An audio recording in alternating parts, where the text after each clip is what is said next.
Admiral Keffer stood before the massive crystal window of his flagship, watching the stars drift past like tiny diamonds scattered across black silk. His tall, blue-skinned form cast long shadows in the dim light of the command bridge. Behind him, dozens of officers worked quietly at their stations, their crystal consoles glowing with soft purple light. The bridge was silent except for the gentle hum of the ship's energy core. This was how things had always been aboard hegemony vessels. Order, control, perfect discipline. For 3,000 years, the Andorian hegemony had ruled the galaxy this way, and Kethver intended to keep it that way for 3,000 more. His ship, the Eternal Glory, was one of 12 dreadnoughts in the Third Fleet. Each vessel stretched over 2 kilometers in length, built from living crystal that could heal itself when damaged. The hulls shimmered with energy fields that could turn solid matter into dust with a single pulse. These ships had never known defeat. They had conquered hundreds of worlds and crushed every species that dared to resist. "Admiral," came a voice from behind him. Kethver turned to see his communications officer, a younger Andorian with nervous eyes. "We are receiving the weekly reports from the Outer Rim territories." Kethver nodded slowly. The Outer Rim was the edge of known space, where small colonies and mining operations worked to feed the hegemony's endless hunger for resources. It was boring work, watching over primitive species that knew their place in the galaxy's natural order. The Andorians ruled from the top, as was their right. They had evolved on a world of pure crystal and energy, developing technology that seemed like magic to lesser species. Below them came the Zephyrians, insect-like creatures with 4 arms and razor-sharp claws. They served as the hegemony's enforcers, keeping order on conquered worlds with brutal efficiency. The Nereidans came next, blue-skinned water-dwellers who managed the galaxy's economic networks. Their vast underwater cities processed trade routes and resource distribution across 10,000 star systems. They were content with their role, knowing that cooperation brought wealth and comfort. Below these 3 great species came dozens of lesser races. Some were useful for manual labor on dangerous worlds. Others served as soldiers in the hegemony's endless expansion. A few provided entertainment or specialized skills. All knew their place. All understood that resistance meant extinction. The system had worked perfectly for millennia. The galaxy was at peace under Andorian rule. Wars were small affairs, quickly crushed by superior technology and overwhelming force.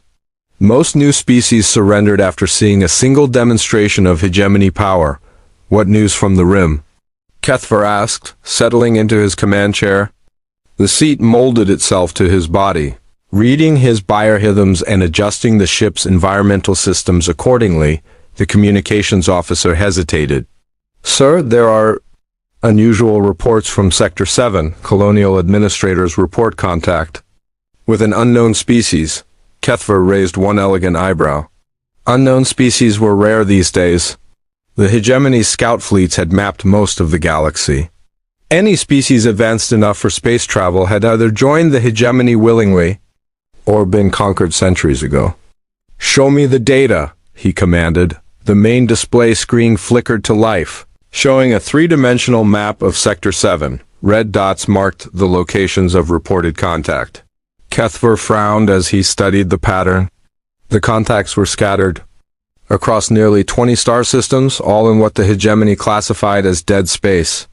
"These coordinates are all listed as uninhabitable worlds," he said. "High radiation, extreme gravity, toxic atmospheres.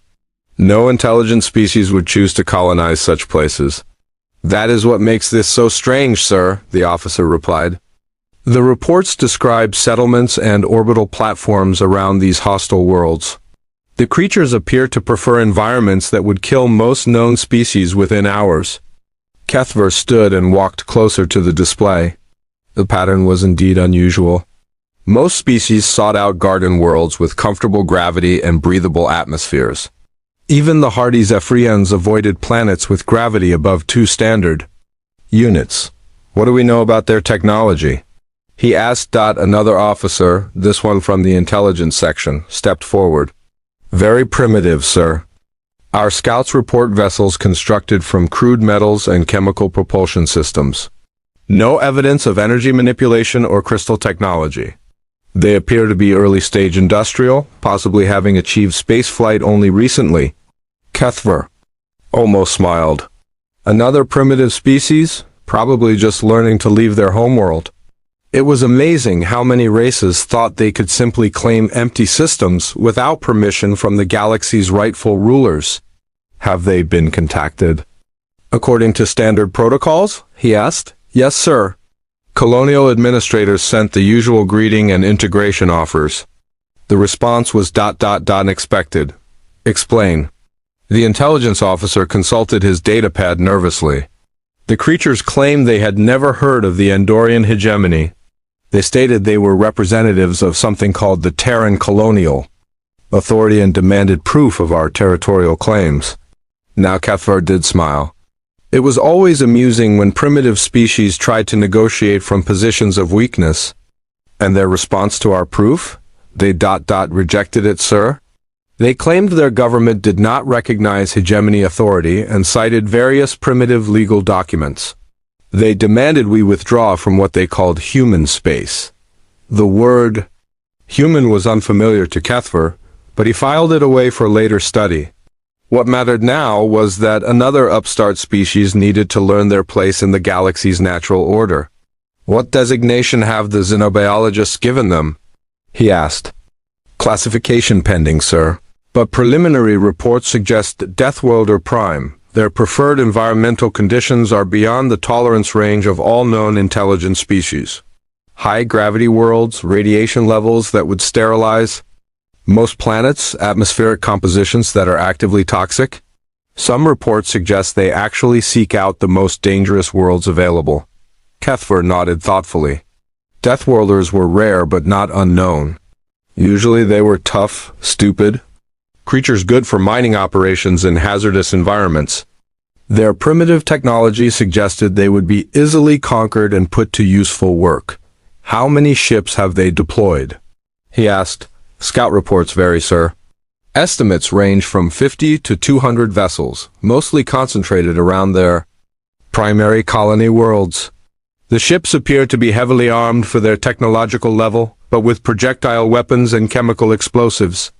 Nothing that could threaten a hegemony vessel. And their population? Unknown, sir. Our scouts have maintained distance to avoid contamination from their primitive drives. Population estimates range from tens of thousands to perhaps a few million. Across all their settlements? Kethver walked back to his command chair, considering the situation. A primitive Deathworlder species with perhaps a few million individuals, scattered across hostile worlds in dead space armed with metal ships and chemical weapons. It was almost too easy. Set course for Sector 7, he commanded. Signal the fleet to form standard subjugation formation. We will deal with these humans personally. The bridge crew moved with practiced efficiency. Orders flowed through the ship's crystal communication networks. Around the Eternal Glory, 11 other dreadnoughts adjusted their courses and began forming the geometric patterns that had struck fear into 1,000 worlds. As his fleet changed direction, Kethver reviewed the standard subjugation protocols in his mind. First would come the demonstration of power, usually destroying a few military installations or small ships. Then the ultimatum, surrender immediately and accept integration into the hegemony, or face complete extinction. Most species chose surrender. After seeing what hegemony weapons could do, those few that chose resistance rarely lasted more than a few hours. Their primitive weapons simply could not penetrate energy shields or damage crystal hulls. It was not even sporting anymore. But Kethver had to admit he was curious about these humans. What kind of species chose to live on worlds that would kill most intelligent life? What drove them to settle in the galaxy's most dangerous corners? And why did they think they're primitive? Authority could challenge 3,000 years of Andorian dominance. Admiral, his navigation officer called out. We will reach the edge of human space in 6 standard days. Excellent, Kethver replied. Signal Fleet Command that we expect to have this situation resolved within the week. Another primitive species will learn their place in the galactic order. He settled back into his command chair, already planning the report he would file after the conquest. Perhaps these humans would make good workers in the radioactive mining operations on Kepler 442. Their apparent resistance to hostile environments might prove useful. As the Third Fleet traveled deeper into the outer rim, passing dead stars and lifeless worlds, Kethver never imagined that he was about to encounter something that would challenge everything the hegemony believed about power, technology, and the nature of intelligent life itself. The humans were waiting for them in the darkness between the stars, and they had spent decades preparing for this moment. But Admiral Kethver, confident in 3,000 years of unbroken victory, sailed onward toward the most important battle in galactic history without knowing that his perfect, ordered world was about to come crashing down around him. In the depths of space, primitive metal ships moved with purpose among worlds that should have been impossible to colonize. And in hidden shipyards around radiation-soaked planets, something vast and terrible was stirring to life, ready to show the galaxy that humanity's greatest strength had never been their technology. It was their absolute refusal to accept that anything was impossible. 6 days later, Admiral Kethver stood on his bridge watching something that should not exist. Through the crystal viewport, he could see the human colony of New Sparta hanging in space around a world that glowed with deadly radiation, the planet. Below was a nightmare of toxic storms and crushing gravity. Yet somehow the humans had built a thriving settlement on its surface, but it was not the planet that concerned him. It was what surrounded it. "Report," he commanded, his voice tight. With confusion, his sensor officer, a young Andorian named Veltar, checked his readings 3 times before speaking. "Sir, I am detecting a massive orbital defense platform. Diameter approximately 8 kilometers. Energy readings are unusual. Unusual how? The power signatures do not match any known technology, sir. The energy output is enormous, but the generation method is unclear.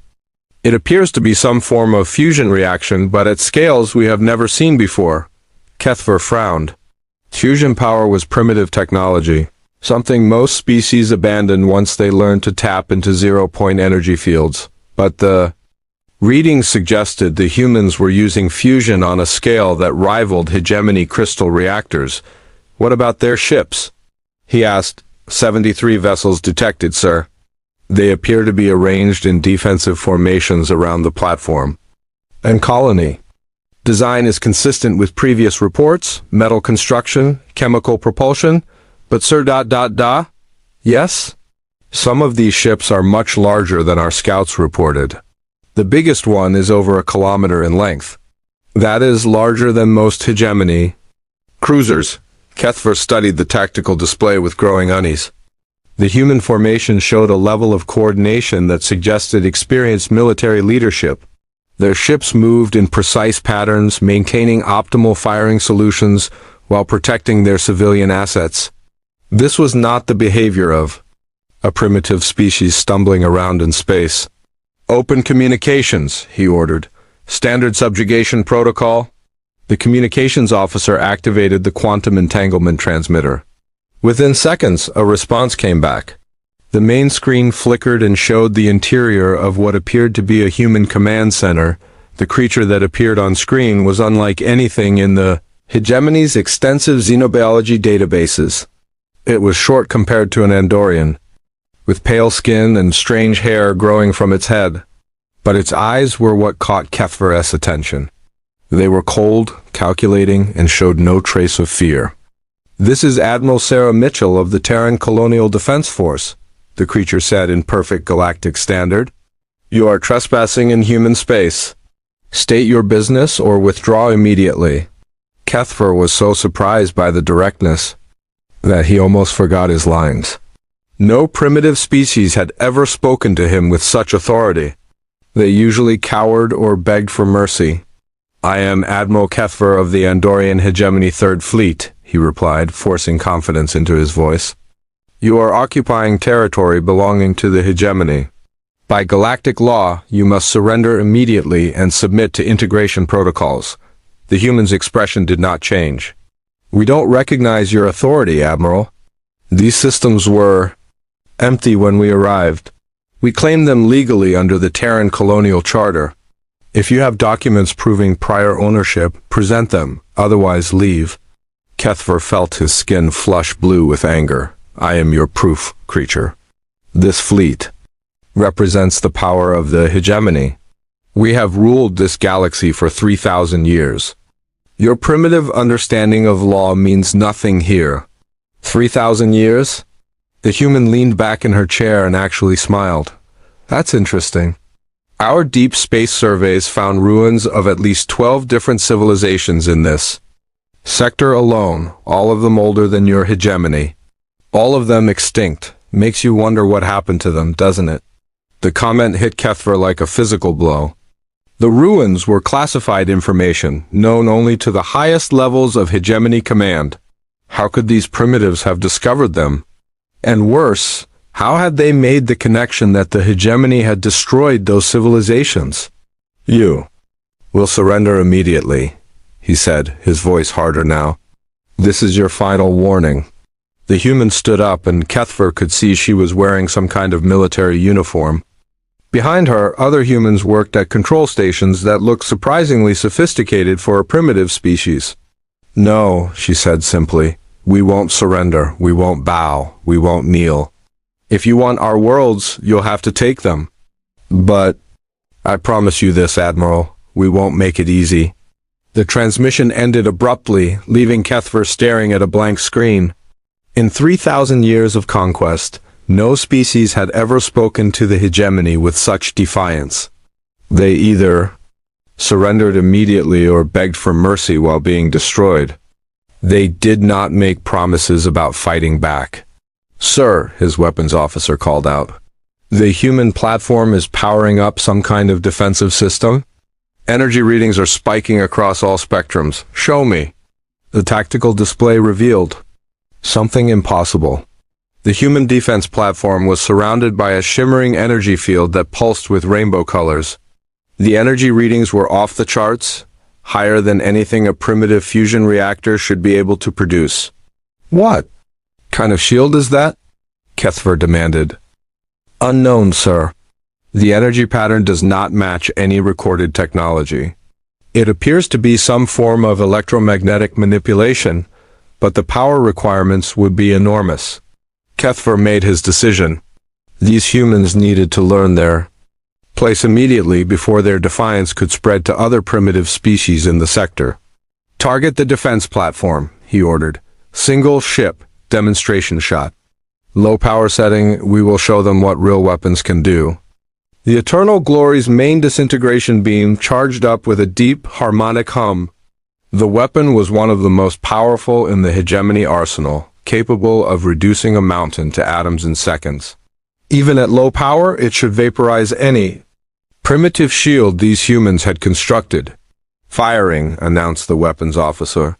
A brilliant purple beam lanced out from the Eternal Glory, crossing the distance between the fleets in milliseconds. It struck the human platform's energy shield dead center, and nothing happened. The beam hit the rainbow-colored barrier and simply vanished. The energy did not splash or scatter. It did not penetrate or reflect. It just disappeared, absorbed into the shield as if it had never existed. "What?" Kethver whispered. "Sir, the beam has been completely absorbed. No damage to the target. No energy readings suggest the shield was even strained." Before Kethver could respond, the human platform fired back. What came at them was not an energy beam or a particle stream. It was a solid projectile, a piece of metal launched at incredible speed. Kethver's sensors screamed warnings as the projectile approached at nearly 1/10 the speed of light. "Impossible," he breathed. "No primitive species can accelerate solid matter to such velocities." The projectile struck the hegemony dreadnought Crystal Dawn before its energy shields could fully adapt. The metal slug punched through the crystal, hull like it was made of paper, tearing through deck after deck before exploding deep inside the ship's core. The Crystal Dawn died in a ball of brilliant fire, 3 kilometers of advanced hegemony technology reduced to glowing debris in less than 3 seconds. Kethver stared at the expanding cloud of wreckage in shock. A hegemony dreadnought destroyed. By a primitive projectile weapon, it was impossible. It was unthinkable. It was, "Sir," his tactical officer shouted. "Multiple launches from the human fleet. Projectiles incoming." The display lit up with dozens of red tracks as the human ships opened fire. More metal slugs screamed across space at impossible velocities. The hegemony ships tried to maneuver, their energy shields flickering to maximum power. It did not matter. The projectiles punched through energy barriers like they were not there. The radiant spear took 3 hits and broke apart, its crystal hull unable to withstand the kinetic impacts. The Golden Harmony tried to retreat but caught a projectile in its engine section, the explosion tearing the ship in half. "Return fire!" Kethver screamed. "All ships, maximum power!" 11 dreadnoughts opened fire simultaneously, their combined firepower enough to sterilize a planet. Purple beams lanced out toward the human fleet, striking their ships, and the humans had shields too. Not the rainbow barriers around their platform, but something else. The energy beams struck the human ships and scattered harmlessly, deflected by invisible barriers that bent the very laws of physics. "How are they doing this?" Kethver demanded. "How can primitives have such technology?" His science officer was frantically analyzing the sensor data. "Sir, their defensive systems appear to be manipulating gravitational fields. They are creating spatial distortions that redirect our weapons." "Gravity manipulation? That is theoretical technology. Our best scientists say it is impossible." "Apparently, sir, the humans did not read our scientific papers." Another human projectile struck the Eternal Glory, sending shockwaves through the massive ship. Crystal walls cracked and energy conduits exploded in showers of sparks. Kethver was thrown from his command chair as the ship shuddered under the impact. "Damage report," he called out. "Hull breach on decks 40 through 60. We have lost primary power to the forward weapons array. Sir, our crystal matrix is cracking. If we take another hit like that ... Kethver did not need him to finish. The Eternal Glory, flagship of the Third Fleet, was dying. Around him, the greatest naval force in hegemony, history was being torn apart by creatures that should not even understand the basics of space warfare. "Sir," his communications officer shouted over the chaos. "Message from the human Admiral Mitchell. Put it on screen." The human appeared again, but this time she was standing on what appeared to be the bridge of one of their warships. Behind her, Kethver could see humans working calmly at their stations, as if destroying hegemony dreadnoughts was a routine training exercise. "Admiral Kethver," she said, her voice perfectly steady, "I told you we wouldn't make it easy. This is your last chance. Withdraw your remaining ships and do not return. Next time, we won't hold back." "Hold back?" Kethver gasped. "You call this holding back?"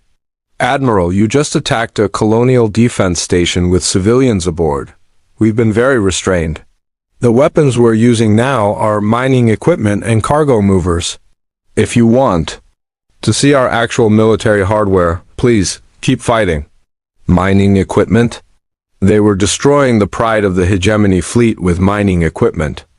Kethver looked around his ruined bridge, at the displays showing 5 of his 12 ships reduced to debris, at the damage reports flooding in from his remaining vessels. This was not a battle, it was a slaughter. "All ships," he said quietly. "Retreat maximum speed." The surviving ships of the Third Fleet turned and fled, their crystal hulls scarred and broken.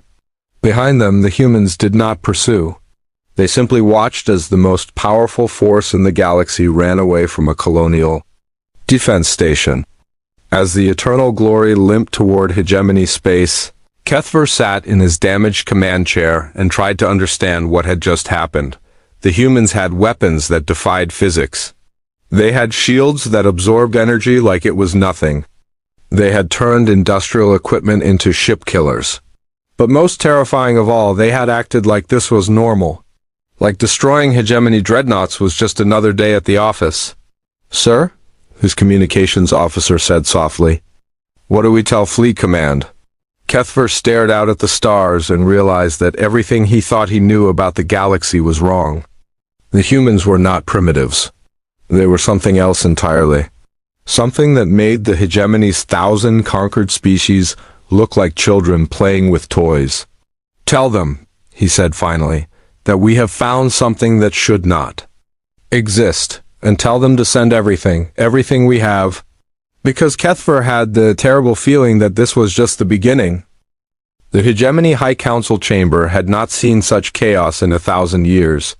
The great crystal dome that housed the galaxy's rulers buzzed with angry voices as the 12 Supreme Councilors argued over Admiral Kethver's impossible report. "Primitives do not destroy dreadnoughts," declared Councilor Morthak, his ancient blue skin glowing with indignation. "There must be some other explanation. Perhaps these humans have discovered ancient weapons. Perhaps they are not acting alone." "The sensor data is clear," replied Councilor Hithara, studying the tactical recordings for the 100th time. "These creatures absorbed our disintegration beams and fired solid projectiles at impossible velocities. They did this with technology we do not recognize." Supreme Councilor Andrus, eldest of the 12, raised his hand for silence.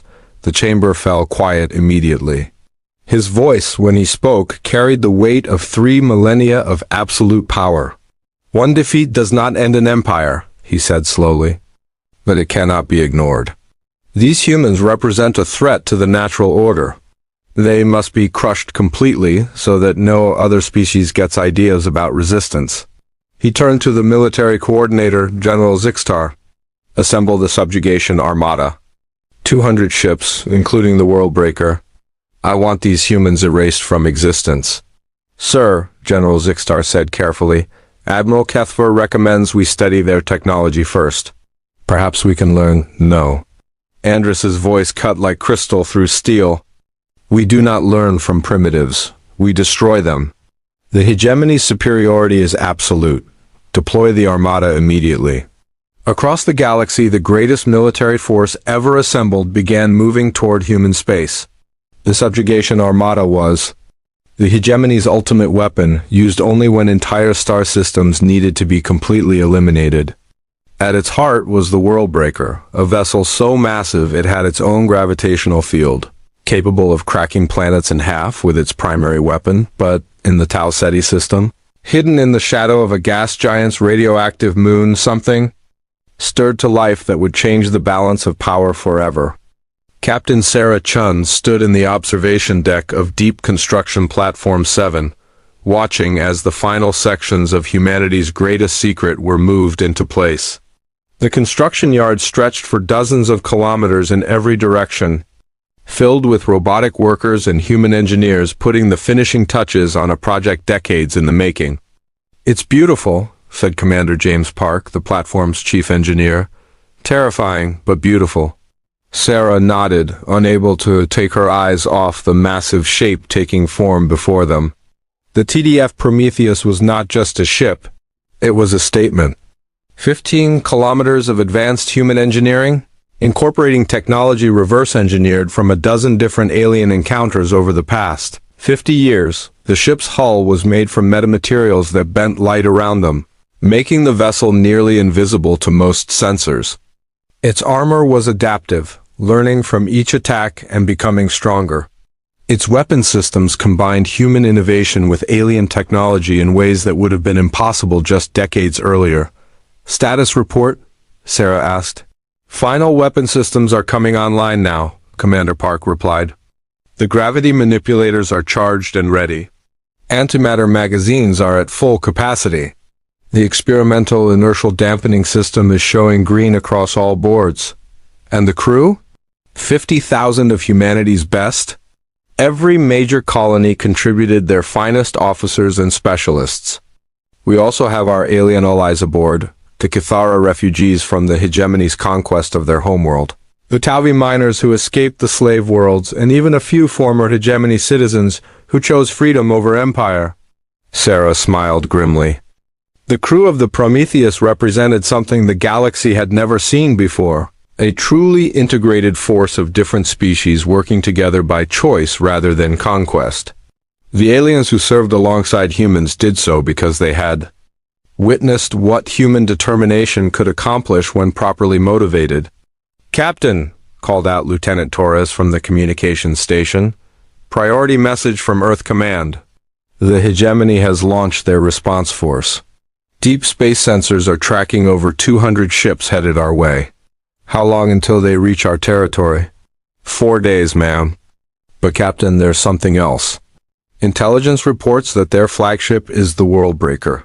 It's the ship they used to destroy the Cathara homeworld." Sarah felt her jaw tighten. She had met Cathara refugees, seeing what the hegemony's ultimate weapon had done to their civilization. An entire world reduced to asteroids, billions of innocent lives snuffed out to make an example for other species. "Signal the fleet," she ordered. "All ships are to rendezvous at the edge of the new Sparta system. We meet them there." "Ma'am," Commander Park said quietly, "the Worldbreaker is 12 kilometers long. Our intelligence suggests it carries enough firepower to sterilize entire solar systems. Are you sure 500 ships will be enough?" Sarah turned away from the viewport and walked toward the shuttle bay.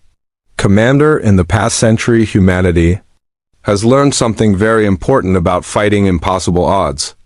It's not about having enough ships or enough firepower. It's about being too stubborn to quit." As her shuttle carried her toward the Prometheus, Sarah thought about the path that had brought humanity to this moment.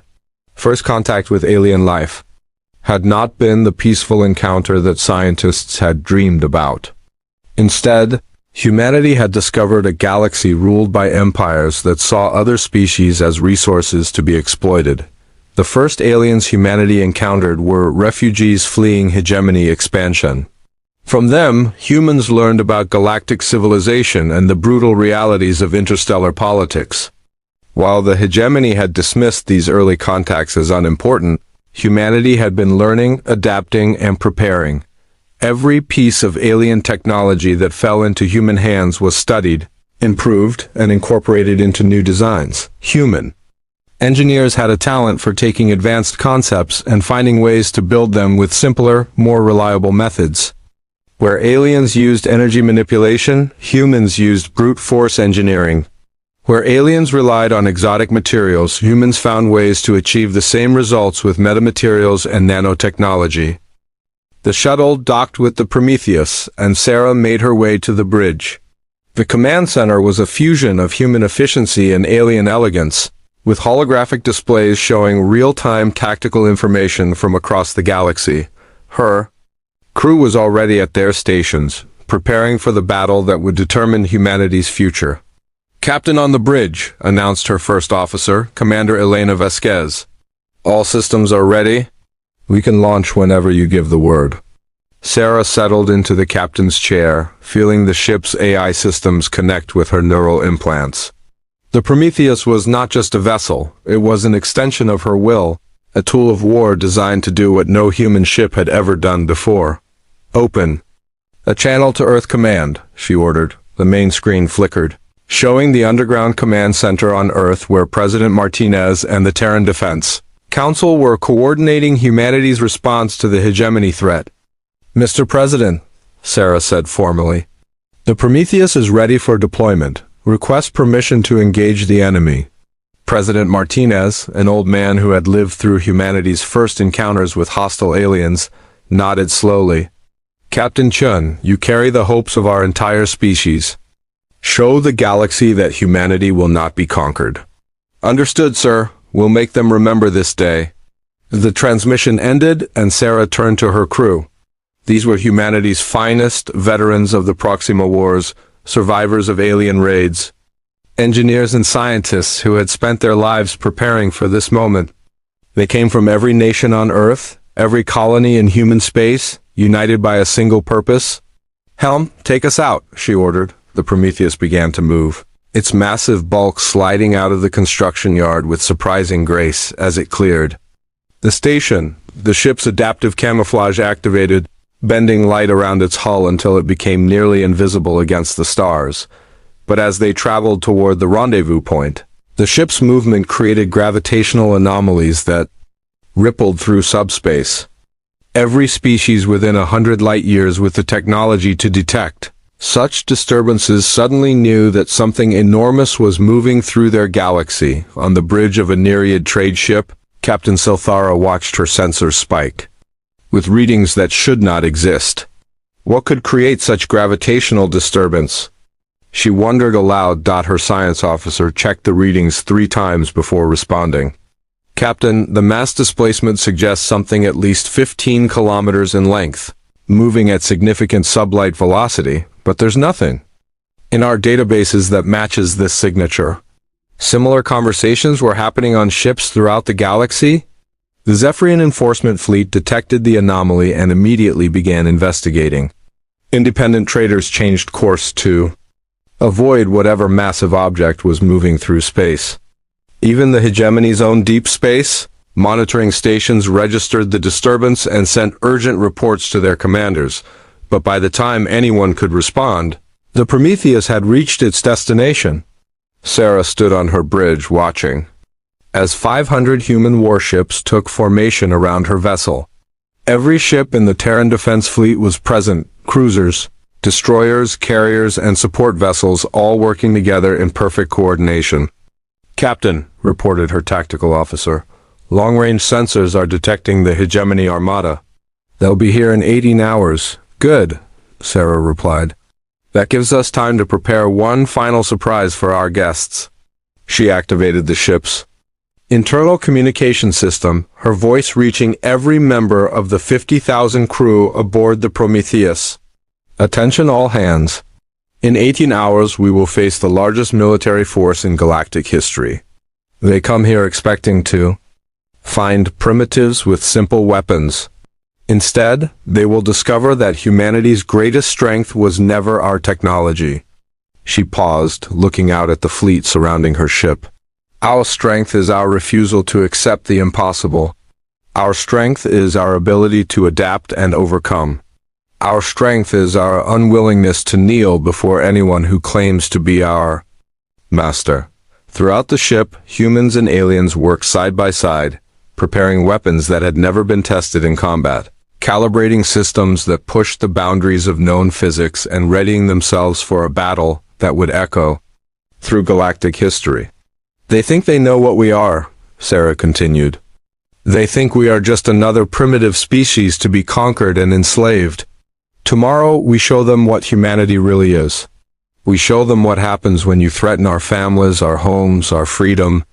As the Prometheus and its escort fleet waited in the darkness between stars, the greatest military force in galactic history was approaching. But for the first time in 3,000 years, the hegemony was about to encounter an enemy that refused to be intimidated by superior numbers or advanced technology. The galaxy was about to learn that sometimes. Admiral Kethver stood on the bridge of his new flagship, the Infinite Wrath, watching the approaching human system with grim satisfaction. Behind him stretched the most powerful fleet ever assembled in galactic history. 200 of the hegemony's finest warships moved in perfect formation, their crystal hulls gleaming like deadly jewels against the stars. At the center of the armada was the Worldbreaker, a massive dreadnought that dwarfed every other ship in the fleet. 12 kilometers of pure destructive power, it was the weapon the hegemony used when they wanted to make examples of entire civilizations. Its primary cannon could crack planets in half with a single shot. Sir, reported his tactical officer, we are entering the outer edge of the human system. Sensors are detecting their fleet waiting for us. Kethver nodded. After his humiliating defeat at New Sparta, he had expected the humans to try running deeper into their territory. The fact that they had chosen to make a stand here suggested either incredible bravery or terminal stupidity. What are their numbers? He asked. Approximately 500 vessels, sir. They appear to be arranged in a defensive formation around a single large ship. Show me. The main display activated, revealing the human fleet hanging in space like an angry swarm of metal insects. Their ships were the same angular, primitive designs as before, but Kethver noticed they had been reinforced with additional armor and weapons since their last encounter. The center of their formation was something that made him pause. It was huge, easily matching the Worldbreaker in size, but its design was unlike anything in hegemony databases. The hull seemed to bend light around it, making it difficult to focus on directly. Analysis of the large vessel? He demanded. His science officer worked frantically at his console before responding. Sir, the readings are unusual. The ship appears to be approximately 15 kilometers in length, but our sensors are having difficulty getting accurate scans. Some kind of stealth technology is interfering with our instruments. 15 kilometers? Kethver felt a chill run down his spine. Ships that large required massive industrial capacity to build. These humans were supposed to be a primitive species that had barely achieved spaceflight.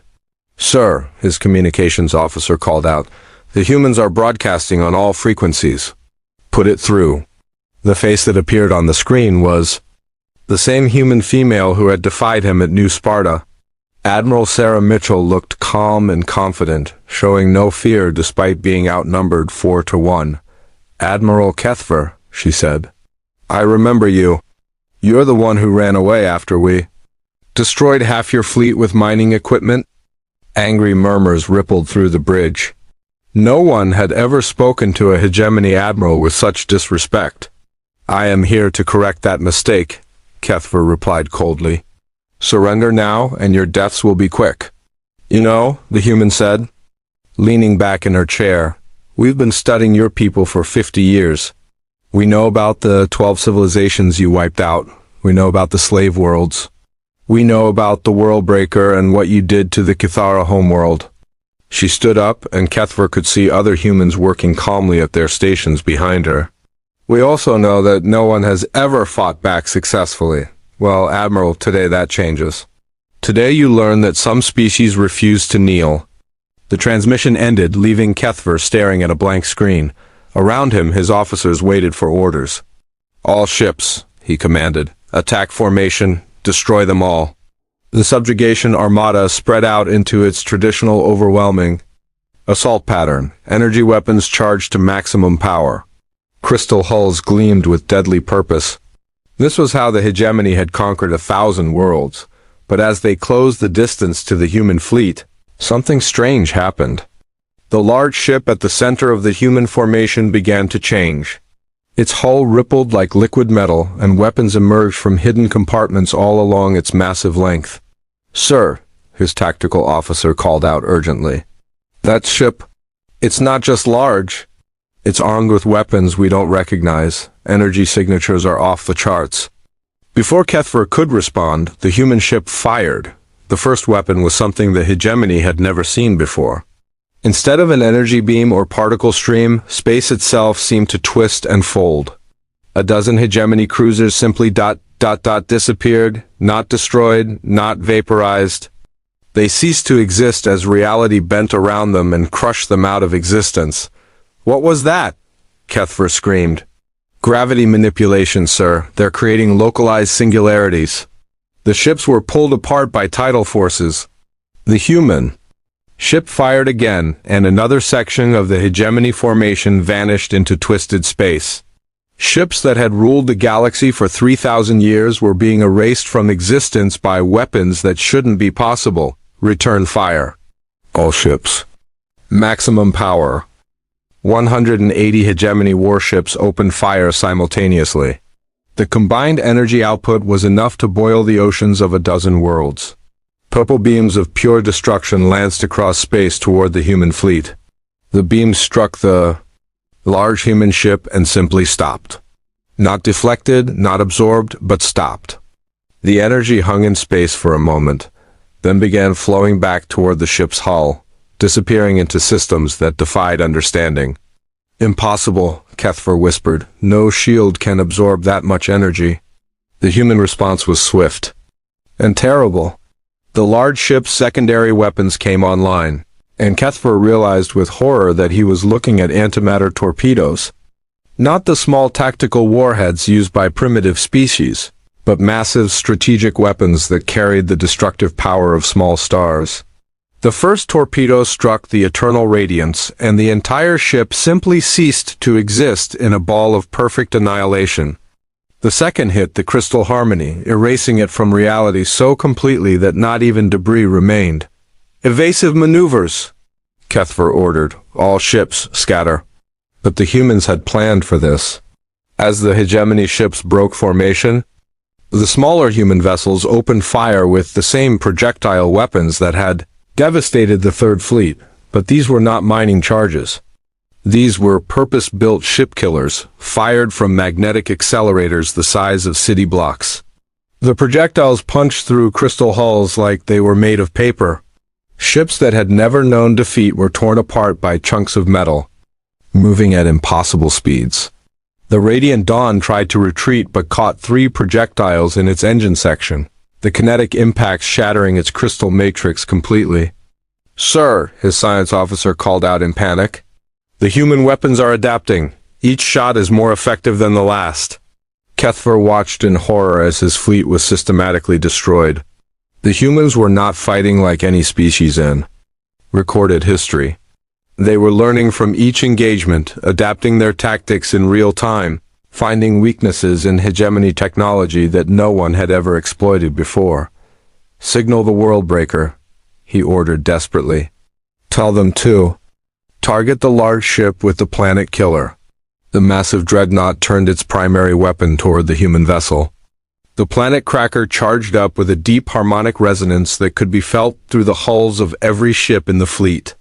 When it fired, the energy beam was so powerful it created a temporary star in the void between the fleets. The beam struck the human ship directly, and the ship rammed straight through it. The human vessel's experimental inertial dampeners allowed it to accelerate to near-light speed without crushing its crew. It punched through the planet-killing energy beam. Like it was made of mist, its adaptive armor absorbing and redirecting the devastating power.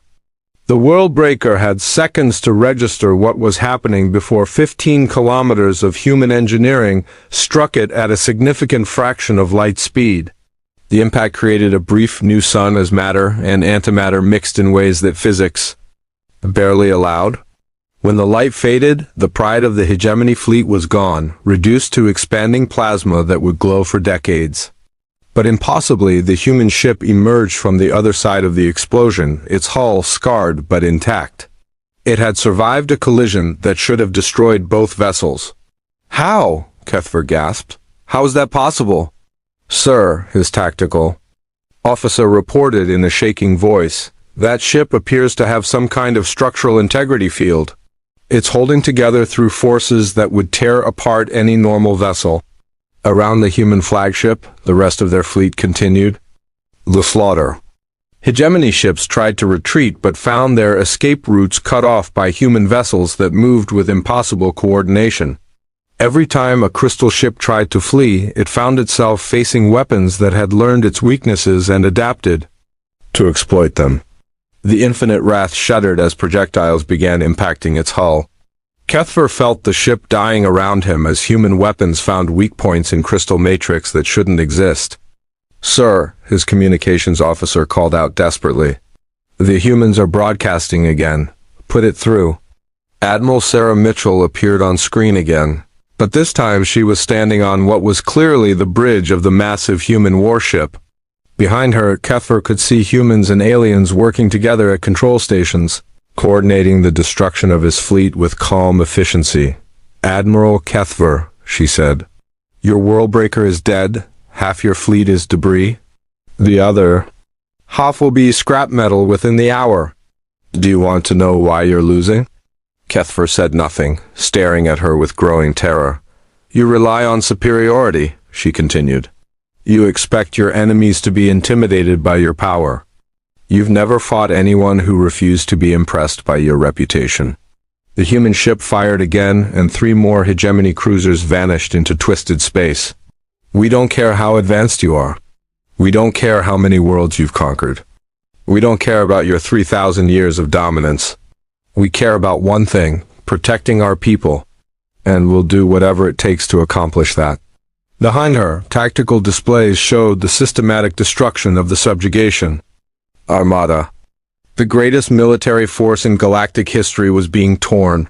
apart by weapons that combined human engineering with alien technology in ways that created something entirely new. "This is impossible," Kethver whispered. "Admiral, the human said softly, "the word impossible just means we haven't figured out how to do it yet." Today you learned what happens when someone refuses to accept your definition of impossible. The infinite wrath shook as more projectiles found their mark. Systems failed throughout the ship as the crystal matrix began to crack. "Retreat," Kethver ordered quietly. "All remaining ships retreat. Maximum speed." The survivors of the subjugation armada turned and fled, leaving behind the wreckage of 200 warships and the shattered remains of Hegemony Pride. As they escaped into hyperspace, they carried with them the news that would change the galaxy forever. The humans had not just won a battle. They had proven that the hegemony could be defeated. And across the galaxy, oppressed species who had submitted to alien rule for thousands of years began to wonder if freedom might actually be possible. In the aftermath of the battle, the human ship called Prometheus hung silent among the debris of its enemies, scarred but victorious. It had done the impossible, and the galaxy would never be the same.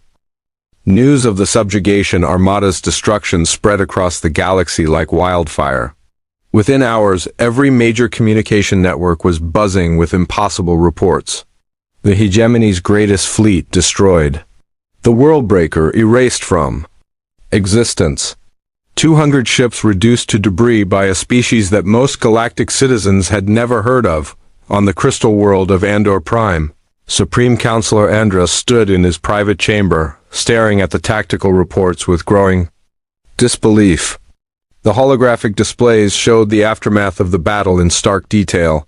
Debris fields where proud dreadnoughts once sailed, energy signatures that defied known physics, and at the center of it all, a single massive human ship that had somehow survived ramming the Worldbreaker at near light speed. "This cannot be accurate," he said to General Zixtar, who had delivered the report personally. "No primitive species possesses such technology." "Sir," the general replied carefully, "Admiral Kethver's surviving ships all confirm the same details. The humans have weapons that manipulate gravity itself. Their ship absorbed our most powerful energy beams without taking damage. They fought like no species we have ever encountered." Andros turned away from the displays. In 3,000 years of conquest, the hegemony had never faced a military defeat of this magnitude. Individual battles had been lost before, but always against other advanced species who understood the rules of galactic warfare. This was different. This was a complete reversal of everything the hegemony believed about power and technology. "What are our remaining military assets?" he asked. "The first and second fleets are still intact, sir. Approximately 300 ships total. The fortress worlds maintain their defense platforms, but Sir... General Zixtar hesitated. "Morale among the fleet commanders is extremely low. Word of the defeat has spread to every ship in our navy. And the subject species? That is where our real problems begin, sir." Before General Zixtar could elaborate, alarms began sounding throughout the Crystal Palace. Emergency communication requests flooded in from across the galaxy. Andros activated the main display and immediately understood the scope of the crisis. On Zephyr Prime, the insectoid enforcers who had served the hegemony faithfully for centuries were in open revolt. Their four-armed warriors had turned their weapons against hegemony garrisons, declaring independence for their homeworld. The same species that had crushed 100 rebellions was now leading one of their own. The Zephyrians cite the human victory as proof that the hegemony can be defeated, General Zixtar reported. Their war leaders are calling for all oppressed species to rise up while the hegemony is weakened. On the aquatic world of Nereid, the economic administrators who managed galactic trade routes had simply stopped working. Without their vast underwater computer networks, the flow of resources that fed the hegemony war machine ground to a halt. Cargo ships sat idle in space as the economic backbone of the empire collapsed. "The Nereidans are not actively rebelling," the general continued, "but they have withdrawn all cooperation. They claim they cannot support a government that cannot protect them from human aggression. But the real shock came from the outer territories. Dozens of minor species that had accepted hegemony rule for generations were declaring independence. Simultaneously, mining colonies refused to ship resources. Agricultural worlds stopped food deliveries. Manufacturing centers shut down production lines. "It's spreading, sir," General Zixtar said grimly. "Every subject species is questioning our authority.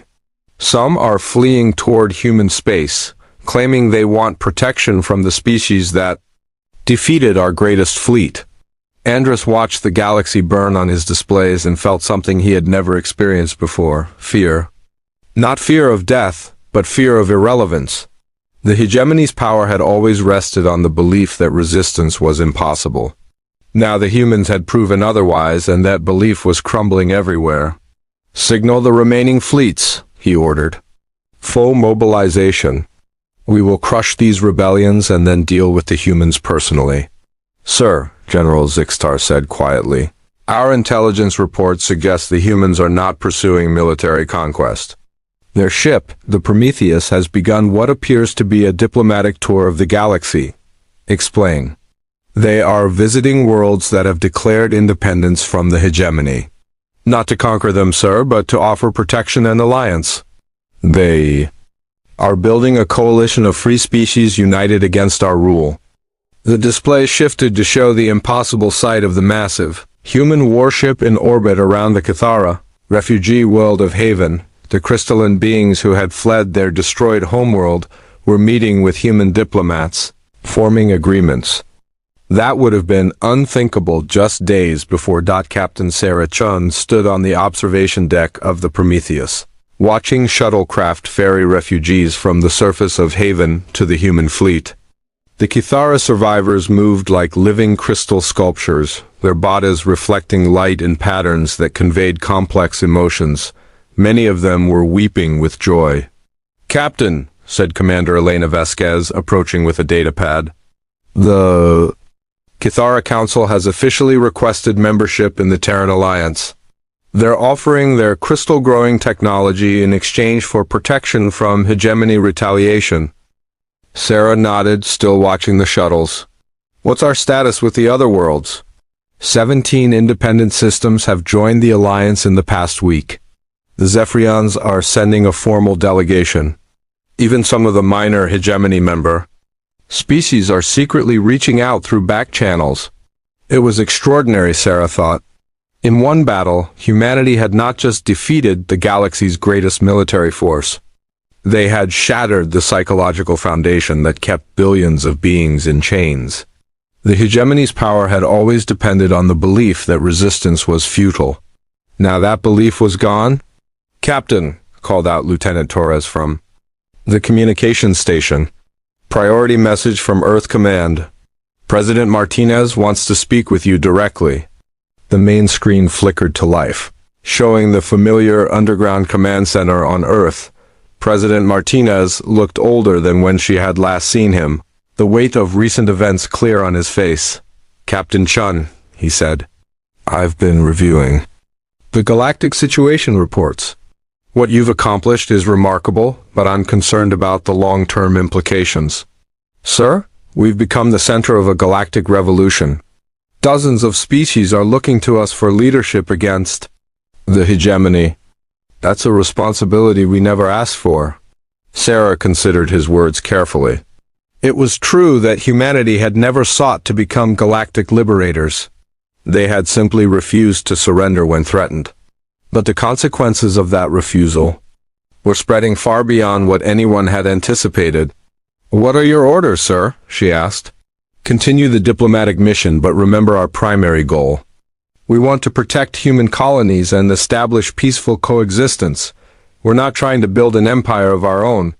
"Understood, sir. But Mr. President, these species have been enslaved for thousands of years. We might be their only chance at freedom."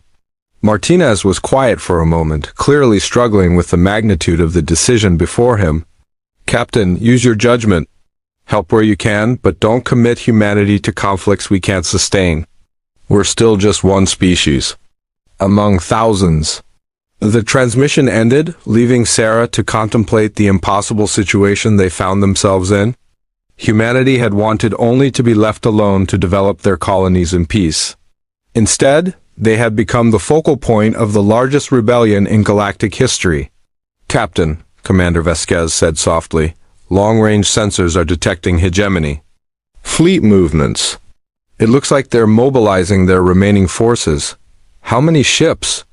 "Approximately 300, sir. They appear to be converging on the core systems where the rebellions are strongest." Sarah felt a chill. The hegemony might be weakened, but 300 ships could still devastate the newly independent worlds. Most of the rebel species had no military forces capable of standing against crystal dreadnoughts. "Signal the fleet," she ordered. "We're changing course. If the hegemony wants to crush rebellions, they'll have to go through us first."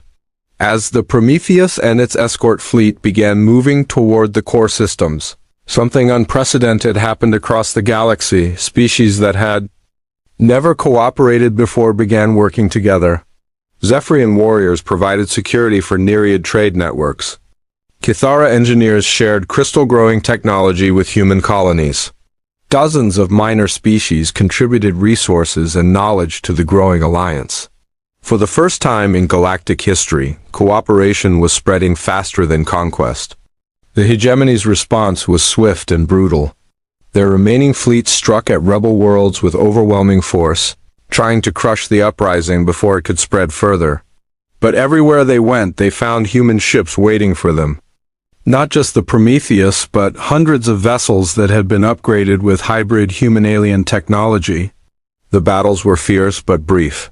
Hegemony crystal ships, designed to intimidate primitive species, found themselves facing weapons that had learned from the destruction of the subjugation armada. Human gravity manipulators tore through energy shields. Antimatter torpedoes erased dreadnoughts from existence. Most importantly, the psychological advantage that had sustained hegemony rule for millennia was gone.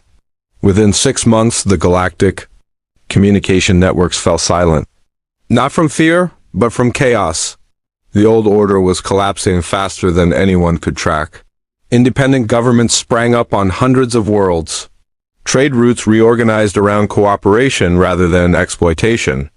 Ancient grievances between species were set aside in favor of mutual defense against the fading empire. The Andorian hegemony, which had ruled the galaxy for 3,000 years, found itself reduced to its core systems, surrounded by a growing alliance of free species united by a simple principle: no one had the right to rule over others without consent. On the bridge of the Prometheus, Captain Sarah Chun received reports from across the galaxy. Independent worlds were establishing their own governments. Former enemy species were working together on joint projects. The refugees who had fled hegemony, oppression, were returning home to rebuild their civilizations. "Captain," Commander Vasquez said, reviewing the latest intelligence reports, "hegemony military assets are down to less than 50 active ships. Most of their subject species have either joined the alliance or declared neutrality. They're effectively contained to their home systems." Sarah nodded, but she felt no triumph. The transformation of galactic civilization had come at a terrible cost. Millions had died in the rebellions. Entire star systems had been devastated by fighting. The old stability was gone, replaced by uncertainty and chaos. "What's the status of the peace negotiations?" she asked. "The hegemony has agreed to talks, but they're insisting on maintaining control of their core worlds. The alliance representatives are split on whether to accept." Sarah looked out at the stars and thought about the choice before them. They could finish what they had started, hunt down the remaining hegemony forces and end their empire forever. Or they could choose a different path, one that proved civilization could advance through cooperation rather than conquest. "Signal Alliance Command," she said finally. "Recommend we accept the hegemony's terms with conditions. They keep their core worlds, but they renounce all claims to former territories and agree to non-interference with independent systems." "Captain, many of our allies want complete victory. They've suffered under hegemony rule for centuries." Commander, if we become conquerors, we become everything we fought against. Our strength was never our weapons or our ships. It was our refusal to accept that freedom was impossible. As the Prometheus continued its patrol through the transformed galaxy, Sarah Chun reflected on what humanity had accomplished. They had not set out to become galactic liberators. They had simply refused to kneel when ordered to surrender. But that refusal had sparked something that would reshape civilization for millennia to come. The galaxy would never be silent again. It would ring with the voices of free species, working together to build something better than empire. And at the heart of it all would be the lesson humanity had taught them, that sometimes the most powerful weapon in the universe is the simple word, no. The age of empires was ending. The age of cooperation had begun. The ship came out of the darkness like a wounded bird falling from the sky. Captain Elena Vance stood on the bridge of the UEN Prometheus and watched the alien vessel tumble through space. It was beautiful, in a terrible way. The hull was made of something that looked like pearl and copper, twisted together. But great holes had been torn through it. Fires burned in places where there should have been no air to feed them. The ship was dying. And it was dying fast. "Captain," said Lieutenant Torres from the sensor station, "I am reading life signs. Faint, but they are there. At least 40 of them." Elena did not hesitate. "Bring us alongside. Prepare boarding teams with full medical support." "Ma'am, we do not know what is on that ship. Protocol says we should wait for..." "Clued. Protocol did not see those life signs, Lieutenant." "I did. Move us in." The Prometheus was a destroyer, built for war. But today it would be a rescue ship. Elena watched as her crew worked with the speed and skill that came from years of training. Within 20 minutes, they had matched speed with the alien vessel. Within 30, the first boarding team was cutting through the hull. What they found inside changed everything. The aliens were tall and thin, with bodies like insects but faces that held something close to human expression. They had 4 arms and 2 legs.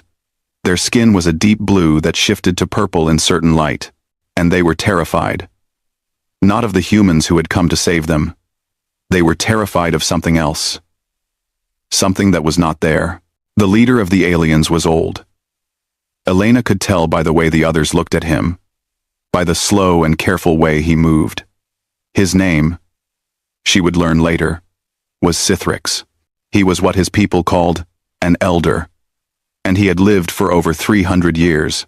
When Elena entered the medical bay where the survivors had been taken, Sithrix was sitting up on a bed. His 4 arms were wrapped around his body like he was trying to hold himself together. His eyes, large and dark and filled with intelligence, found hers immediately. "You are the leader," he said. His voice was rough, but the translation device the humans had given him worked well enough. "You command this vessel. I am Captain Elena Vance. You are safe now. Whatever was chasing you, I am CHO-1. Nothing was chasing us." Sithrix made a sound that might have been a laugh, but there was no joy in it. "We were running from a place. A region of space your maps do not show. A place where my people lived for 10,000 years before the silence came." Elena sat down across from him. Around them, medical staff moved between beds, treating burns and broken bones and wounds that looked like they had been made by claws. "Tell me," she said.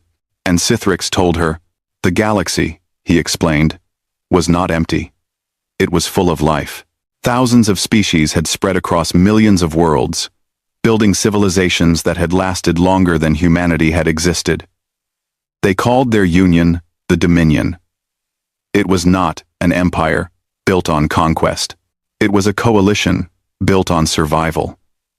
Because the galaxy was old, and in its oldest places, there were things that did not welcome the living. "The null zones," Sithrix said. The word seemed to cause him physical pain. "They are marked on every star chart in every language.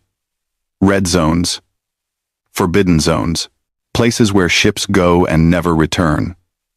Places where entire civilizations have vanished overnight. What is in them? Elena asked. We do not know. We have never known. All we know is that those who enter feel fear, unlike anything the mind can survive. They feel it so strongly that their hearts stop. Their minds break. They die screaming, or they die silent, but they die. Always. Elena leaned forward. Your people lived near one of these zones? We lived inside one. For 10,000 years, we thought we were safe. We thought the boundary had settled. We were wrong.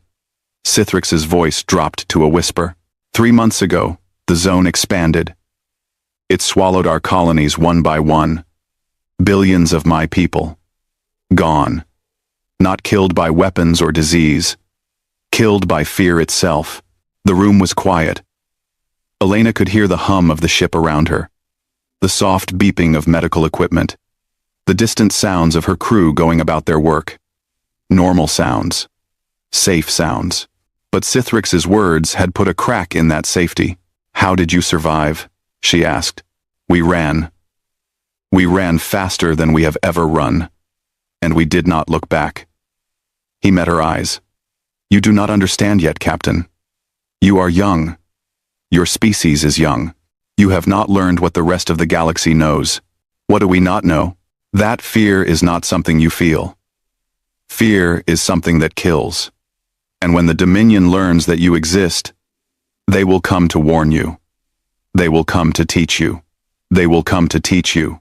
And you will learn, as all species learn, that there are places in this universe where nothing that thinks can survive. Elena stood up. She was not sure what to say. The idea was too big. Too strange. A galaxy full of life. Forbidden zones where fear itself was a weapon. Ancient civilizations that had died screaming. Rest now, she said. You are safe on my ship. Cithrix shook his head slowly. Safe is a word I no longer understand. But I thank you for the kindness. 2 weeks later, the Dominion arrived.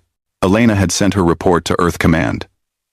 She had expected questions, doubt, maybe even accusations that she had lost her mind. Instead, she had received a single message. Hold position. Diplomatic fleet. Inbound. She had not expected the diplomatic fleet to come from outside human space. The Dominion ships were massive. The largest was over 30 kilometers long, a mountain of crystal and metal that seemed to glow from within. Beside it, the Prometheus looked like a toy boat next to a cargo ship. They are hailing us, Torres said. His voice was steady, but Elena could see the sweat on his forehead. Put them through. The screen filled with an image that made Elena's breath catch. The being that looked back at her was made of crystal. Not decorated with crystal or wearing crystal armor. Made of it. Its body was humanoid in shape, but its face was a collection of geometric planes that shifted and moved as it spoke. Light pulsed through it in patterns that might have been thoughts or emotions or something humans had no word for.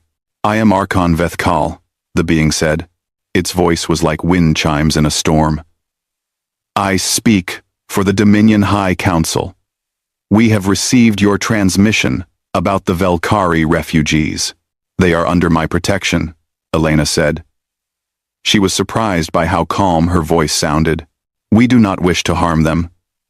We wish to help them. And we wish to speak with your species. The Archon paused. You are new. You are unknown. The Dominion has watched your expansion with interest. We believe the time has come to make formal contact. And so it began. Over the next year, humanity learned about the galaxy. They learned about the 4,000 species of the Dominion, the millions of worlds, the technologies that could reshape stars and build structures larger than planets. They learned about the trade routes and the political alliances and the ancient treaties that held everything together. And they learned about the null zones. Every species had stories about them. Every civilization had lost something to them. The zones were scattered across the galaxy like wounds that would not heal. Some were small, just a few star systems. Others were vast, spanning entire sectors. The largest, the one the Velkari had fled, was called the Great Silence. It covered a region of space that could have held 100 human civilizations. No one knew what was inside. No one who had entered had ever returned sane enough to explain. The Dominion's greatest warships, crewed by its bravest warriors, had tried for thousands of years to explore them. Every expedition ended the same way. The ships either never came back, or they came back filled with corpses. Crew members dead in their seats. No wounds, no damage, no sign of attack. Just faces frozen in expressions of absolute terror. It is the fear, Sithrix explained to Elena during one of their many conversations.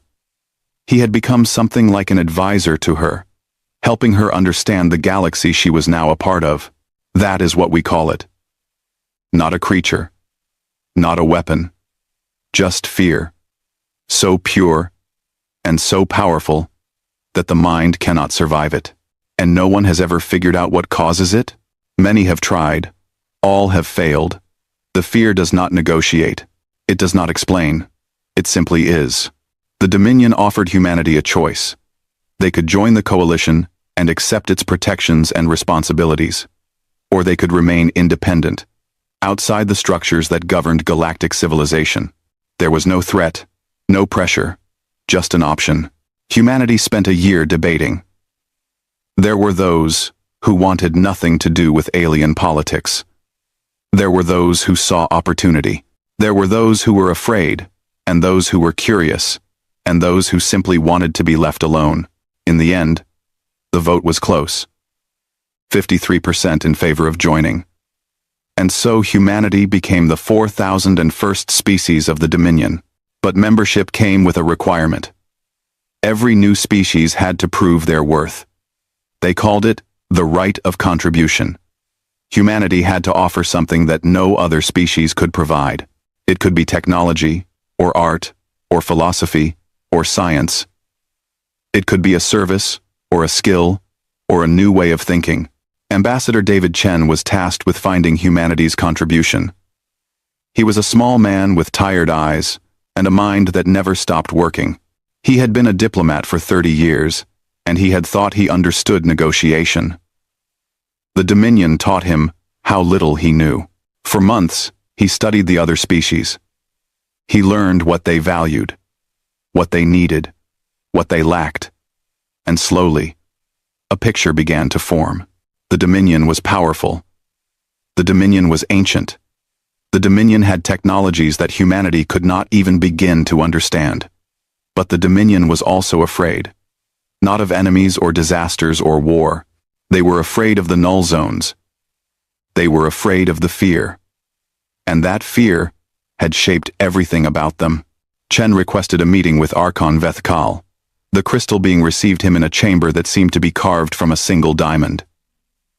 "You have a proposal," the Archon said. It was not a question. "I have a question first." Chen folded his hands in his lap. In all the time the Dominion has existed, has any species ever tried to clear a null zone? The light inside the Archon flickered.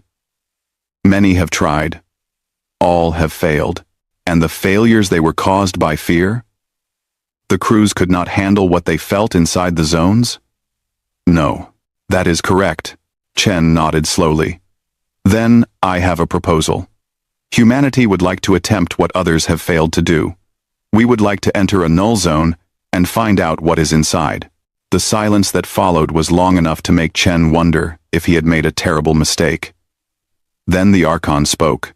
"You do not understand what you are offering. The fear is not something you can fight. It is not something you can prepare for. It is absolute. It breaks every mind that encounters it." "With respect," Chen said, "you do not know if it will break ours. Every species believes they are different. Every species learns they are not. We are, perhaps. But humanity has a long history with fear, Archon. We have lived with it since we came down from the trees. We have fought wars, faced plagues, survived disasters that should have destroyed us. And through all of it, we kept going. Not because we were not afraid, because we were afraid, and we refused to stop. The Archon was silent for a long moment. Then it made a sound that might have been a sigh, or might have been something else entirely. You are either very brave or very foolish.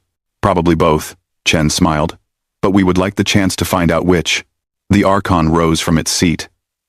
Its crystalline body caught the light and scattered it into 1,000 rainbows. I will take your proposal to the council, but I will tell you now what they will say. They will say yes. Not because they believe you will succeed, but because they have watched your species, Ambassador. They have seen how you fight, how you struggle, how you refuse to yield, even when all logic says you should. And they are curious. Curious about what? About what happens when fear meets something it cannot break. The Archon moved toward the door. Rest well, Ambassador. Whatever comes next, your species has already proven something valuable. What is that? The Archon paused at the threshold. That you are willing to walk into the dark. That alone is more than most species will ever do. And with that, the Archon was gone, leaving Chen alone in the diamond chamber with the weight of humanity's future on his shoulders. Outside, the stars burned cold and bright. And somewhere in the darkness between them, the null zones waited. Silent, patient, hungry. Humanity was coming. And for the first time in 11,000 years, something in the darkness might have reason to worry. 5 years had passed since humanity joined the Dominion. Lieutenant Commander Yuki Tanaka stood at the observation window of the research station Kethvor and watched the stars spin slowly past. She had been stationed here for 8 months, serving as a liaison officer between the human scientific teams and the Dominion researchers. It was supposed to be a quiet posting, a chance to learn about alien science and build connections. Nothing dangerous, nothing exciting.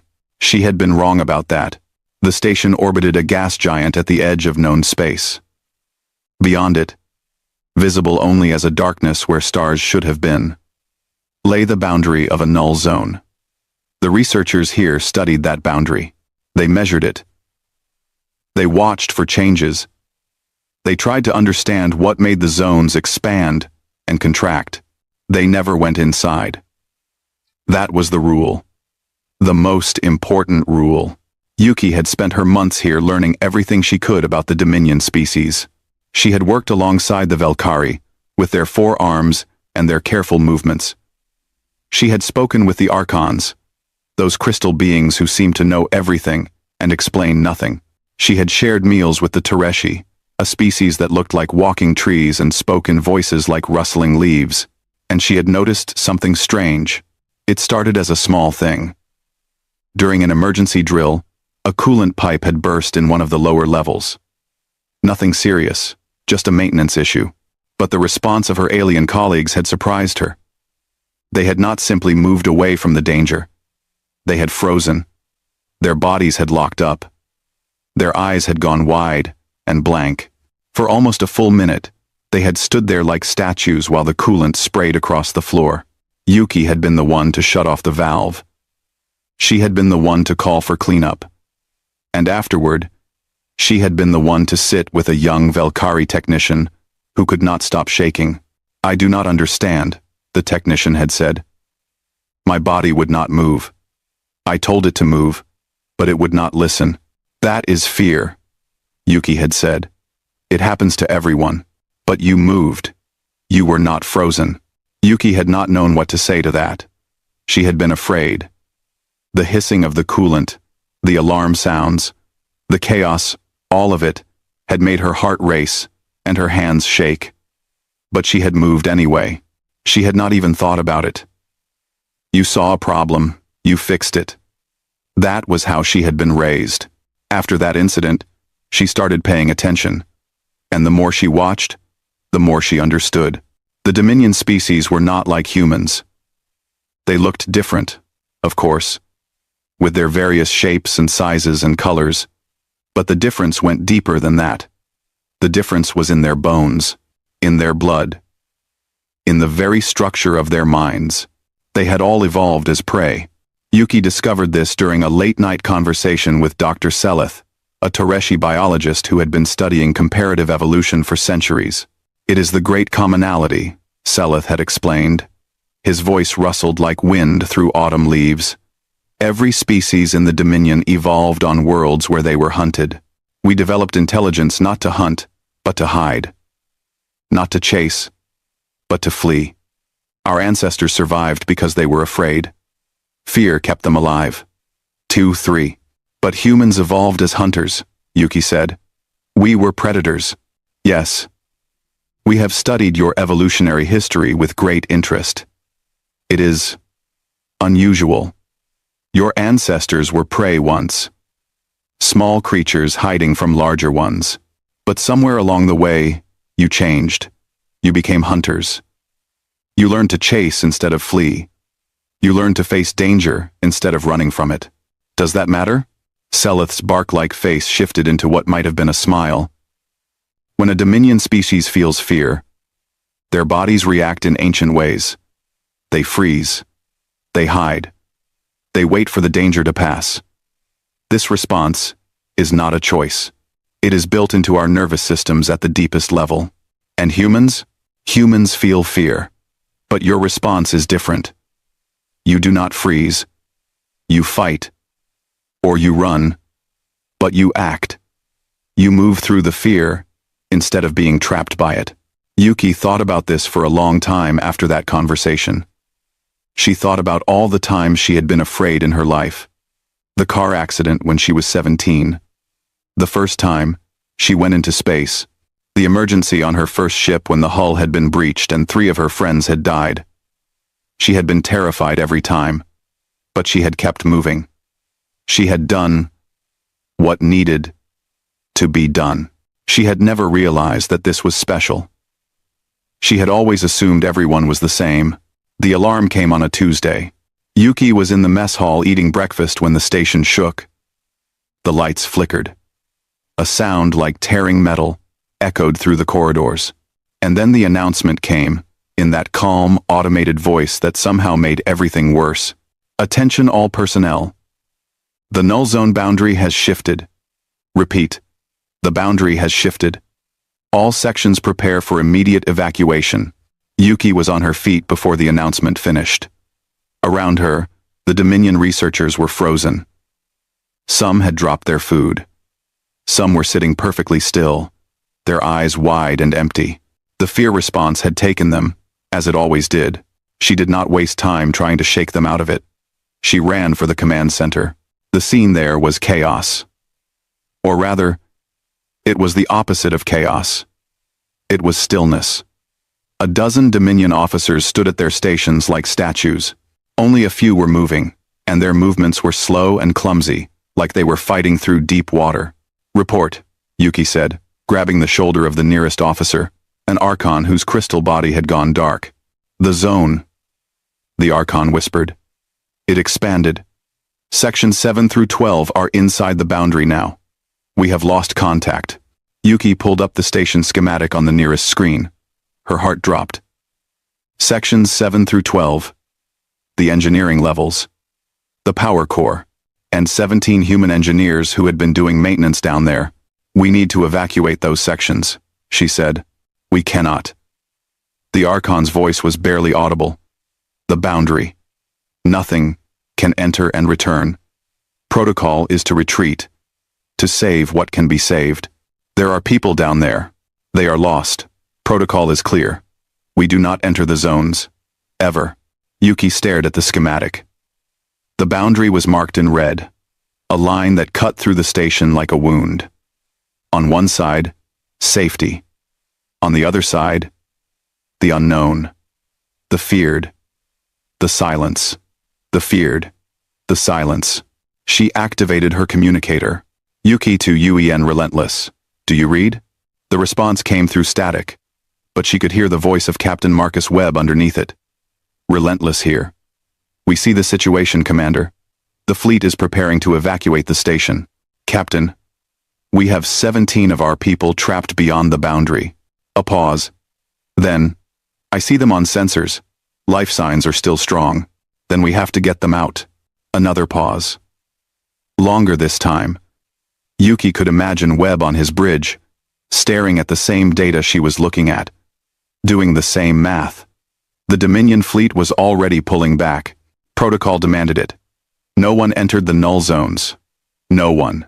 Commander, Webb said finally. Gather any human personnel who can move and meet me at Docking Bay 4. The Relentless is going in. The Dominion tried to stop them. Archon Vethkal appeared on the Relentless's bridge as the ship broke away from the station. His crystal form blazed with light. Captain Webb, you must not do this. The null zone is death. Your crew will be killed. Maybe, Webb said. He was a tall man, with gray hair and eyes that had seen too much. He had been a captain for 20 years. He had lost ships and crews and friends. He knew what death looked like. But those are my people in there. I am not leaving them. You do not understand. The fear is not something you can fight. It will break your minds. Your crew will die screaming. Then we will die screaming. But we will die trying. Webb turned to his helmsman. Take us in. The Relentless crossed the boundary at full speed. The first thing Yuki noticed was the silence. Not the absence of sound. The ship's engines still hummed. The instruments still beeped. But something deeper. A silence in her chest. A silence in her thoughts. Like something was listening. Then the fear came. It started small. A tightness in her stomach. A chill on her skin. The feeling that something was watching from the shadows. Normal fear. The kind she had felt 1,000 times before. But it grew. It built. It pressed against her mind like a hand pressing against a door, trying to force its way in. Around her, she saw her crewmates struggling. Some gripped their consoles with white knuckles. Some closed their eyes and whispered prayers or curses or words that meant nothing. Some just stood there, breathing hard, their faces pale. But they were moving. They were working. They were not frozen. I am getting readings, the sensor officer said. His voice shook, but his hands were steady on his console. 17 life signs, concentrated in Section 9. They are alive. Take us in, Webb said. The fear grew stronger. Yuki saw things at the edge of her vision. Shapes that were not there. Faces that dissolved when she looked at them directly. She heard whispers in languages she did not know. She felt hands on her shoulders, cold and thin, and when she spun around, there was nothing there. Her heart was pounding. Her hands were shaking. Every instinct told her to run, to hide, to get out of this place where nothing made sense and everything was wrong. But she stayed at her station. She did her job. Because that was what humans did. It took 3 hours to reach Section 9. 3 hours of growing fear, of whispers and shadows, and the feeling of something vast and ancient pressing against the walls of the ship. 2 crew members had to be sedated when the fear became too much. One had tried to open an airlock. Another had simply curled up on the floor and refused to move. But the rest kept going. They found the engineers huddled in a storage room. Some were crying. Some were laughing in that way people laugh when they have nothing left. But they were alive. All 17 of them. I do not know how you found us, said the chief engineer. A woman named Petrova, whose face was streaked with tears and soot. We thought we were dead. We thought no one would come. We are human, Yuki said. We always come. The return trip was worse than the journey in. The fear had learned them now. It knew what they were afraid of. It threw images at them. Memories. Nightmares made real. Yuki saw her mother dying again. The cancer taking her piece by piece. She saw her first commander, the woman who had taught her everything, floating dead in the vacuum of space. She saw herself alone, forgotten, abandoned in the dark. But she kept moving. She kept working. She helped guide the ship out of the darkness and back into the light. When the Relentless emerged from the null zone, the Dominion fleet was waiting. Thousands of sensors turned toward them. Thousands of alien eyes watched as the battered destroyer limped out of the impossible. Captain Webb's voice was rough when he made his report. Relentless to Fleet Command. We have recovered all 17 personnel, returning to station for medical evaluation. The silence that followed stretched for a long moment. Then, Archon Vethkal's voice came through. And for the first time since Yuki had known him, the crystal being sounded uncertain. Captain Webb, how did you survive? Webb looked around his bridge, at the exhausted faces of his crew, at the engineers they had rescued, some still trembling, some already asleep from the relief of being alive, at Yuki, who met his eyes and gave him a small nod. We were scared, Webb said. We just did not stop.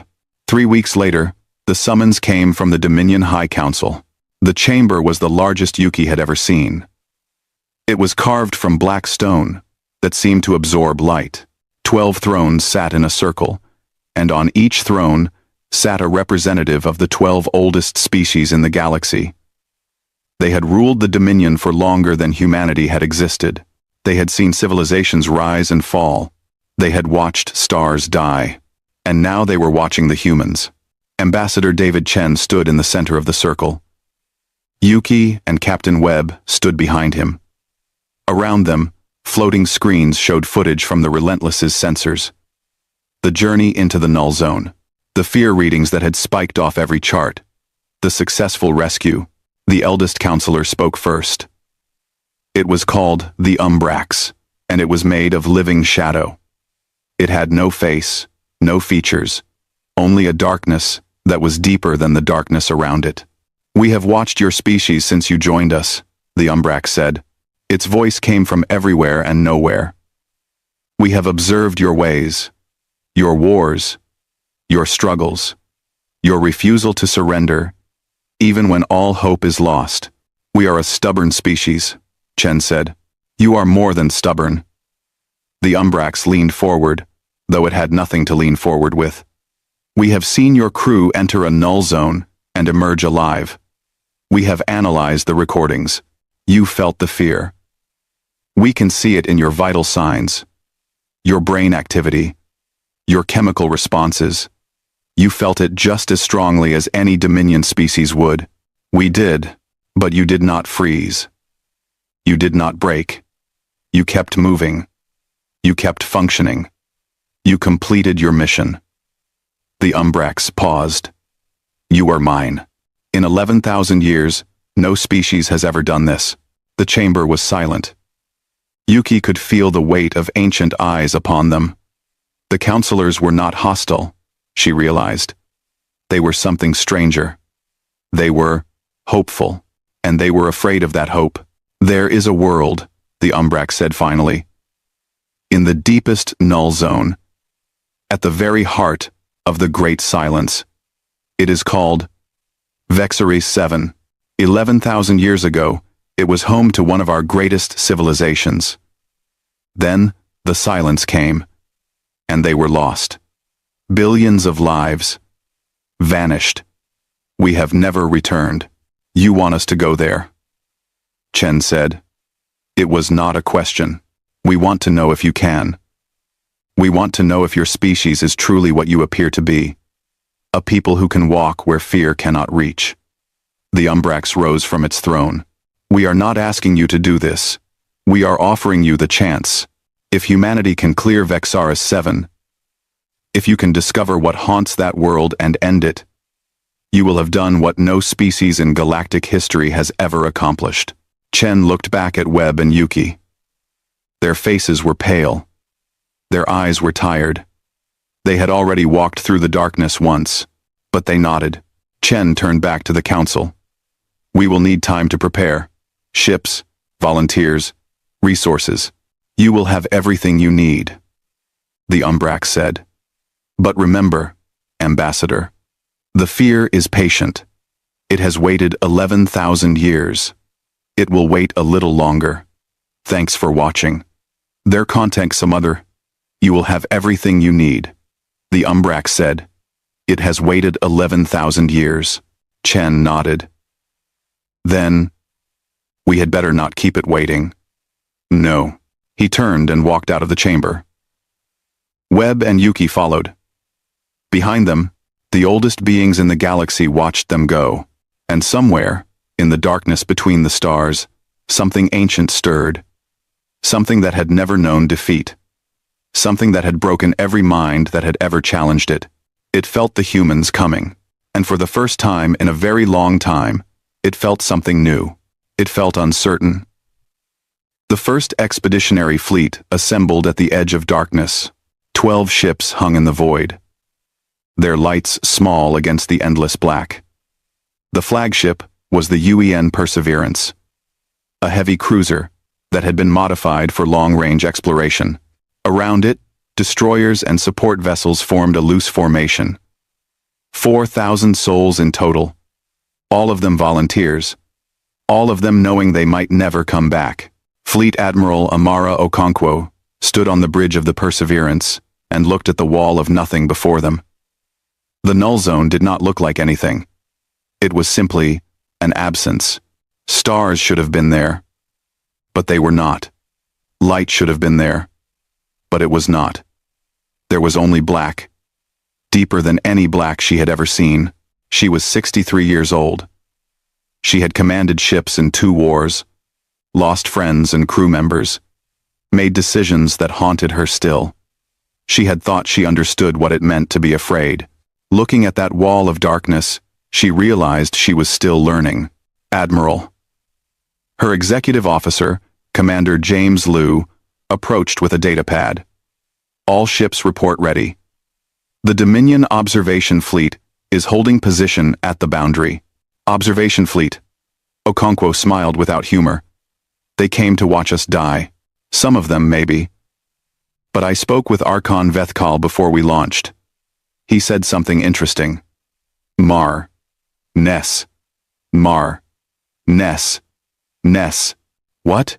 Liu glanced at the datapad, then back at her. He said that, in 11,000 years, he has never wanted anything to be true as much as he wants us to succeed. He said that if we could do this, it would change everything the Dominion believes about itself. Okonkwo nodded slowly.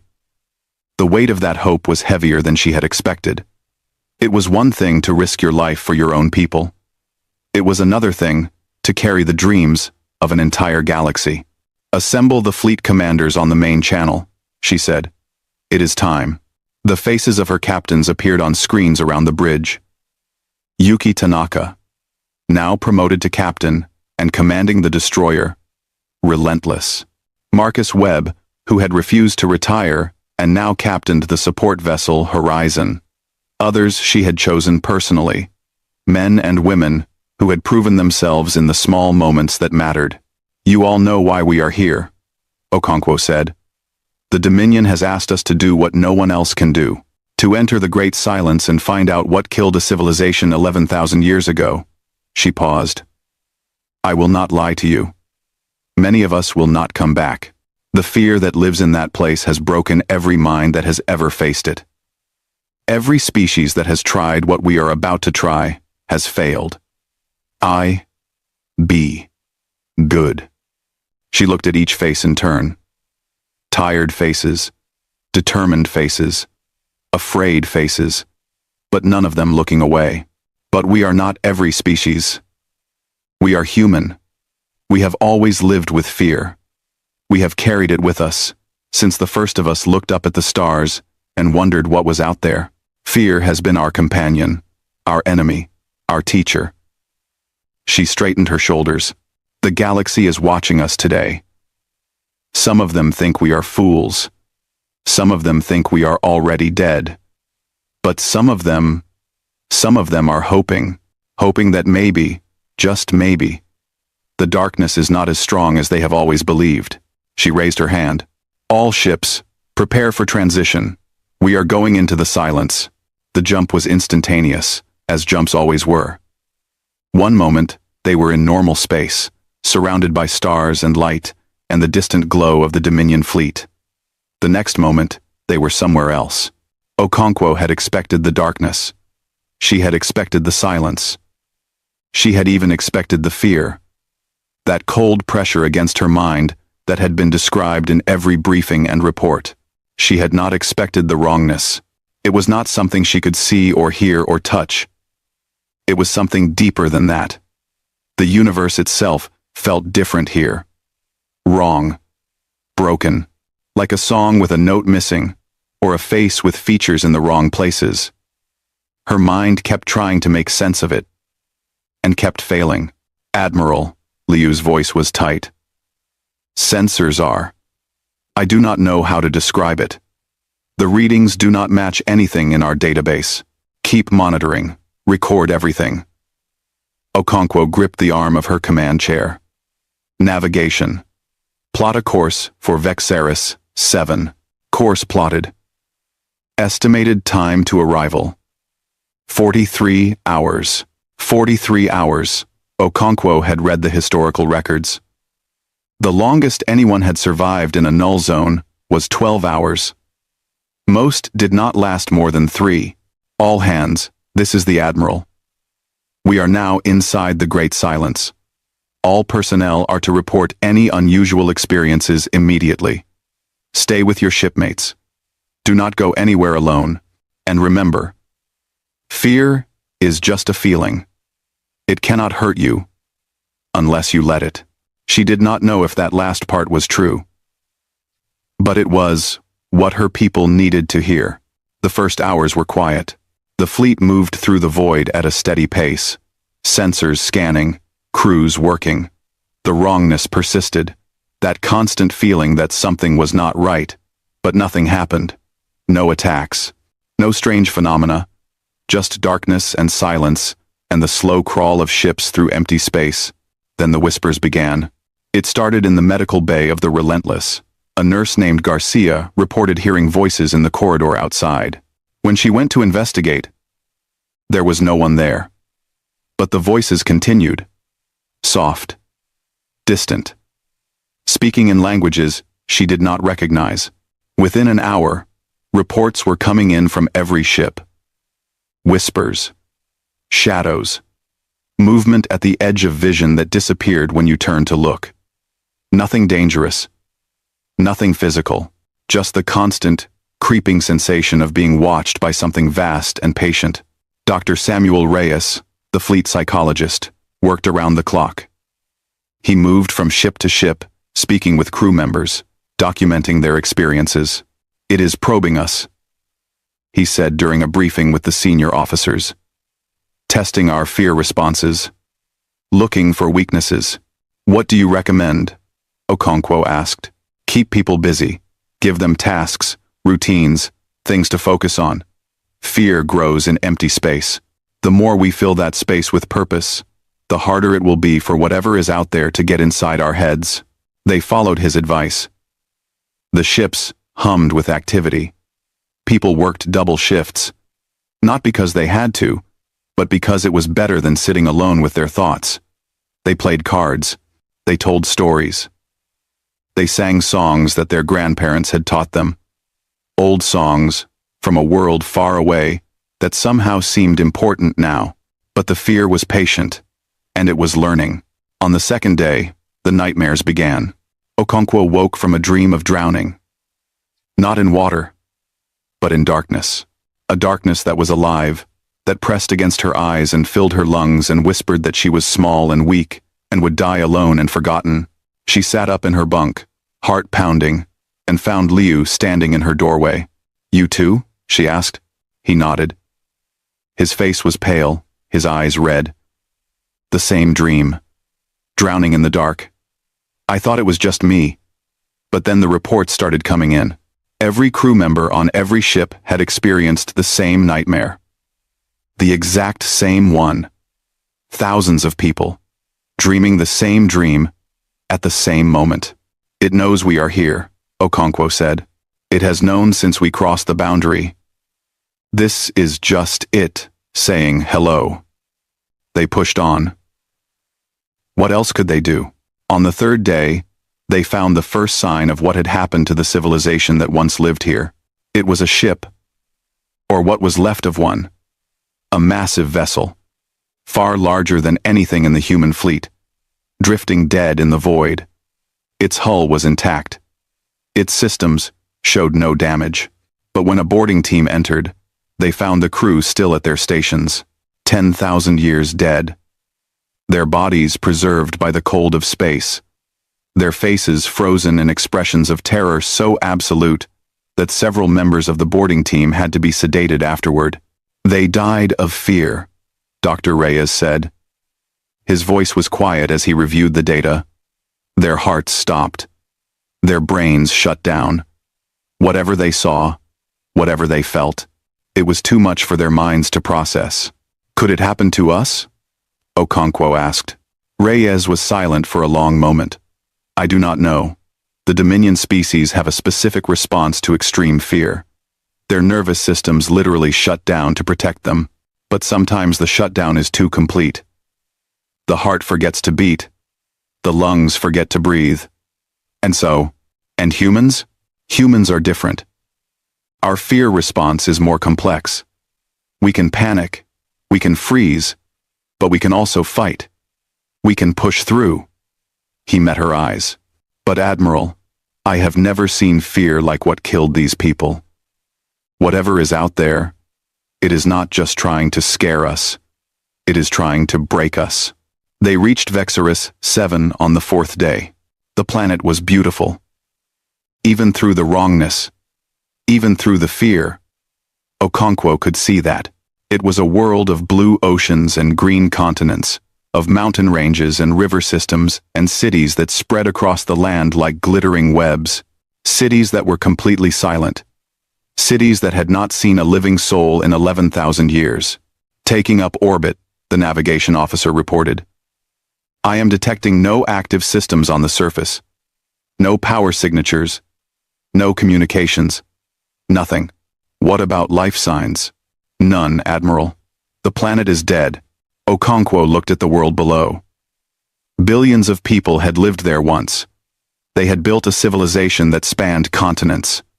They had created art and music and science and culture. And then the fear had come, and all of it had ended in a single night.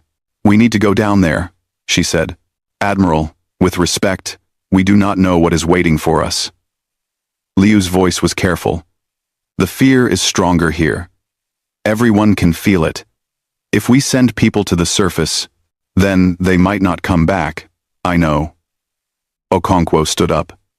But we did not come all this way to sit in orbit. Somewhere on that planet is the answer to what happened here. The answer to what the fear really is. And we are going to find it. She activated the fleet-wide channel. All ships, this is Admiral Okonkwo. We have reached Vexorus 7. I am calling for volunteers for a surface expedition. I will not order anyone to go. You all know the risks. But if we want to end this, if we want to give the galaxy something to hope for, we need to go down there.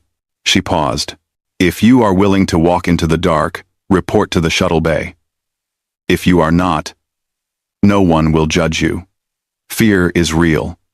Fear is powerful. But it is not the end of the story. Not unless we let it be. She ended the transmission and waited. The reports came in slowly at first. Then, faster. Then, faster still. From every ship in the fleet, volunteers stepped forward. Not everyone. Some could not do it, could not face the thought of going down to that silent world. But hundreds could. Hundreds did. Sergeant Rosa Delgado was one of them. She was 34 years old, born in Mexico City, raised on stories of her grandmother who had survived a revolution and her grandfather who had walked across a desert to build a better life. She had joined the military because she wanted to protect people. She had volunteered for this mission because she was tired of being afraid. The shuttle dropped through the atmosphere like a stone falling into a well. Below them, the capital city of Vexorus spread out in all directions. Towers of silver and gold. Streets paved with something that looked like white marble. Parks and plazas and monuments, to heroes no one remembered anymore. And everywhere, the bodies. They lay where they had fallen 11,000 years ago. In the streets, in the doorways, on benches and in vehicles, and at their workstations. Millions of them, preserved by some quirk of the atmosphere, their faces still showing what they had felt in their final moments. Terror. Absolute and overwhelming terror. Delgado stepped off the shuttle and onto the white marble streets. The fear was immediate and crushing. It was not like anything she had felt before. It was not like being afraid of dying or being hurt or losing someone. It was fear itself, pure and distilled, pressing against her mind like a weight that wanted to crush her into nothing. Her legs shook. Her hands trembled. Her heart beat so fast she thought it might burst. Every part of her body screamed at her to run, to hide, to get away from this place where death waited in every shadow. But she did not run. She raised her rifle. She checked her equipment. She looked at the soldiers around her. Their faces pale, their eyes wide, but their bodies moving, their feet stepping forward. "Move out," said Lieutenant Park, the team leader. His voice shook, but his words were clear. "We need to reach the central spire. That is where the archives are. If there are answers, they will be there." They walked through the dead city. The fear walked with them. It was stronger now, more focused. It had found them. It knew what they were, and it was trying everything it could to make them stop. Delgado saw her mother dying. Not a memory, a vision, playing out in front of her like a movie. She saw her brother getting the diagnosis that would kill him. She saw her own funeral, saw her friends crying over an empty coffin. She kept walking. Private Chen saw his daughter, the one who had died in a car accident 3 years ago. He saw her standing in the street, reaching for him, asking why he had not saved her. He kept walking. Lieutenant Park saw himself alone in the dark, forgotten by everyone, slowly losing his mind to something he could not see or fight or understand. He kept walking. They all kept walking. "I have been scared my whole life," Delgado said. She did not know who she was talking to, the fear. Herself. The dead city around them. "My grandmother was scared when she fled the soldiers. My grandfather was scared when he crossed the desert. But they did not stop. They kept going. And I am their granddaughter." She raised her rifle at the shadows that swirled around them. "You are going to have to do better than that." They reached the central spire as the sun was setting. The building was massive, a tower of crystal that rose from the city's heart like a needle pointing at the sky. Inside, they found the archives records of a civilization that had thrived for millennia before the silence came. And they found something else. It was in the deepest level of the spire, in a chamber that had been sealed for 11,000 years. A structure of impossible angles, made of a material that hurt to look at.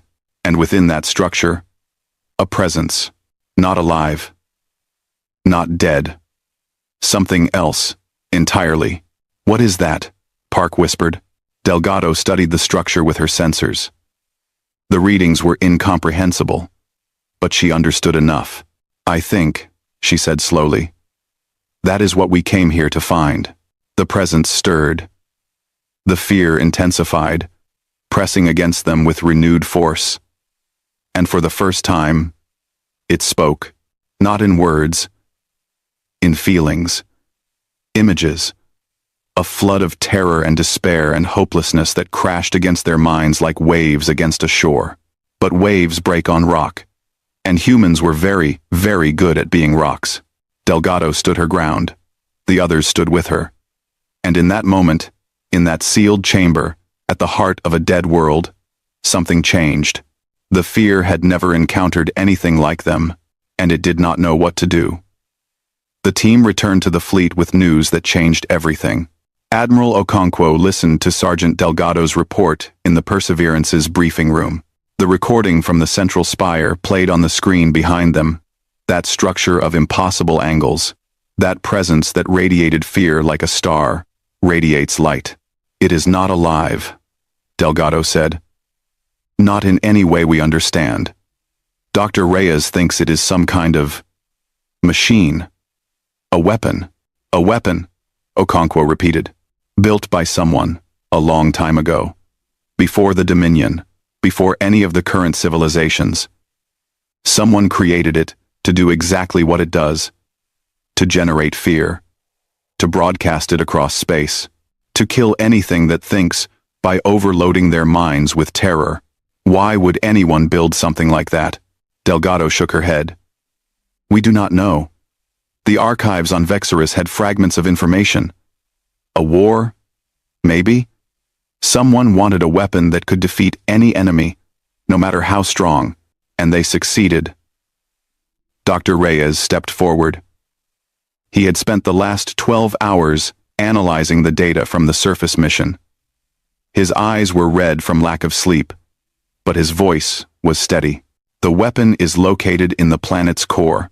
The structure in the spire is just an access point, a doorway.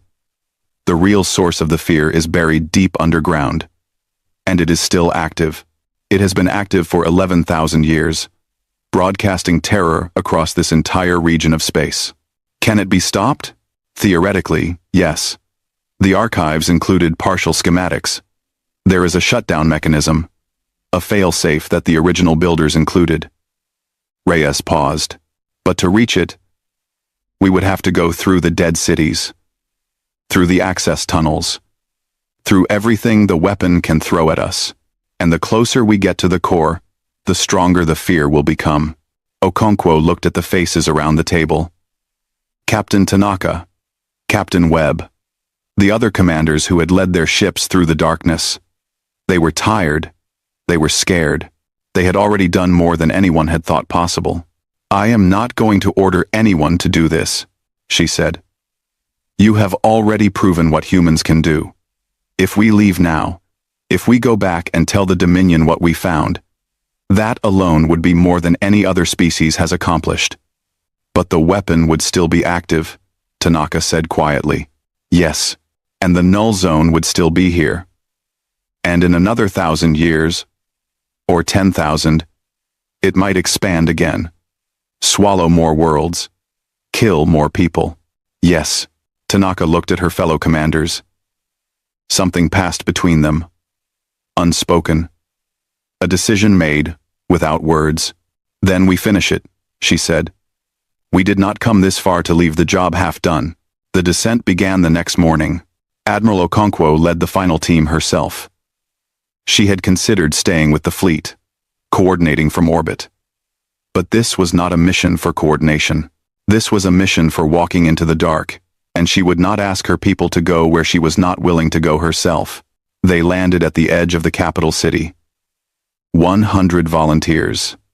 The best soldiers, scientists, and engineers the fleet had to offer, each of them carrying weapons, equipment, and a shutdown device that Reyes and his team had built based on the archive schematics. The access tunnel is on the other side of the city, Okonkwo said. We move fast, we move together, and we do not stop. Whatever we see, whatever we feel, we keep moving. Is that understood? 100 voices answered as one. Yes, Admiral. They entered the dead city. The fear was waiting for them. It started with the whispers, as it always did. Voices calling from empty buildings. Names of loved ones spoken by throats that had no breath. Then came the visions. Memories twisted into nightmares. Hopes transformed into despair. Private Torres saw his wife leaving him. Not a memory, it had never happened, but it felt real. The door closing. The car pulling away. The silence of an empty house. He kept walking. Corporal Yamamoto saw her daughter lying in a hospital bed. Machines beeping. Doctors shaking their heads. She kept walking. Dr. Reyes saw himself going mad. Saw his own hands writing nonsense on walls. His own voice screaming words without meaning. He kept walking. The fear pressed harder. It had never encountered resistance like this. Every species it had touched had broken within minutes. Their minds had simply stopped, overwhelmed by terror too great to process. But these humans, these strange, stubborn creatures, they felt the fear and they moved through it. So, the fear changed tactics. Admiral. The voice came from everywhere and nowhere. It was soft, gentle, almost kind. You do not have to do this. Okonkwo raised her hand, signaling the team to halt. Around them, the dead city seemed to lean closer, listening. You are afraid, the voice continued. I can feel it. The racing of your heart, the trembling of your hands, the thoughts you cannot control, the images you cannot stop seeing. Yes, Okonkwo said. I am afraid. Then why do you continue? Why walk toward pain when you could walk away? I am offering you peace, an end to fear, an end to struggle. All you have to do is stop. Okonkwo looked at her team, at the pale faces and shaking hands, at the tears that some of them could not hold back, at the terror in their eyes, and at the way they were still standing, still waiting, still ready to follow her into the dark. You do not understand us, she said. You see our fear, but you do not see what is behind it. Judgment. 2. There is nothing behind it. Fear is the foundation. Fear is the truth. Everything else is illusion. No. Okonkwo started walking again. Fear is a warning. It tells us that something matters, that there is something worth protecting. You cannot break us with fear, because we have always known we would be afraid. We came anyway. The voice was silent for a long moment. When it spoke again, there was something new in it.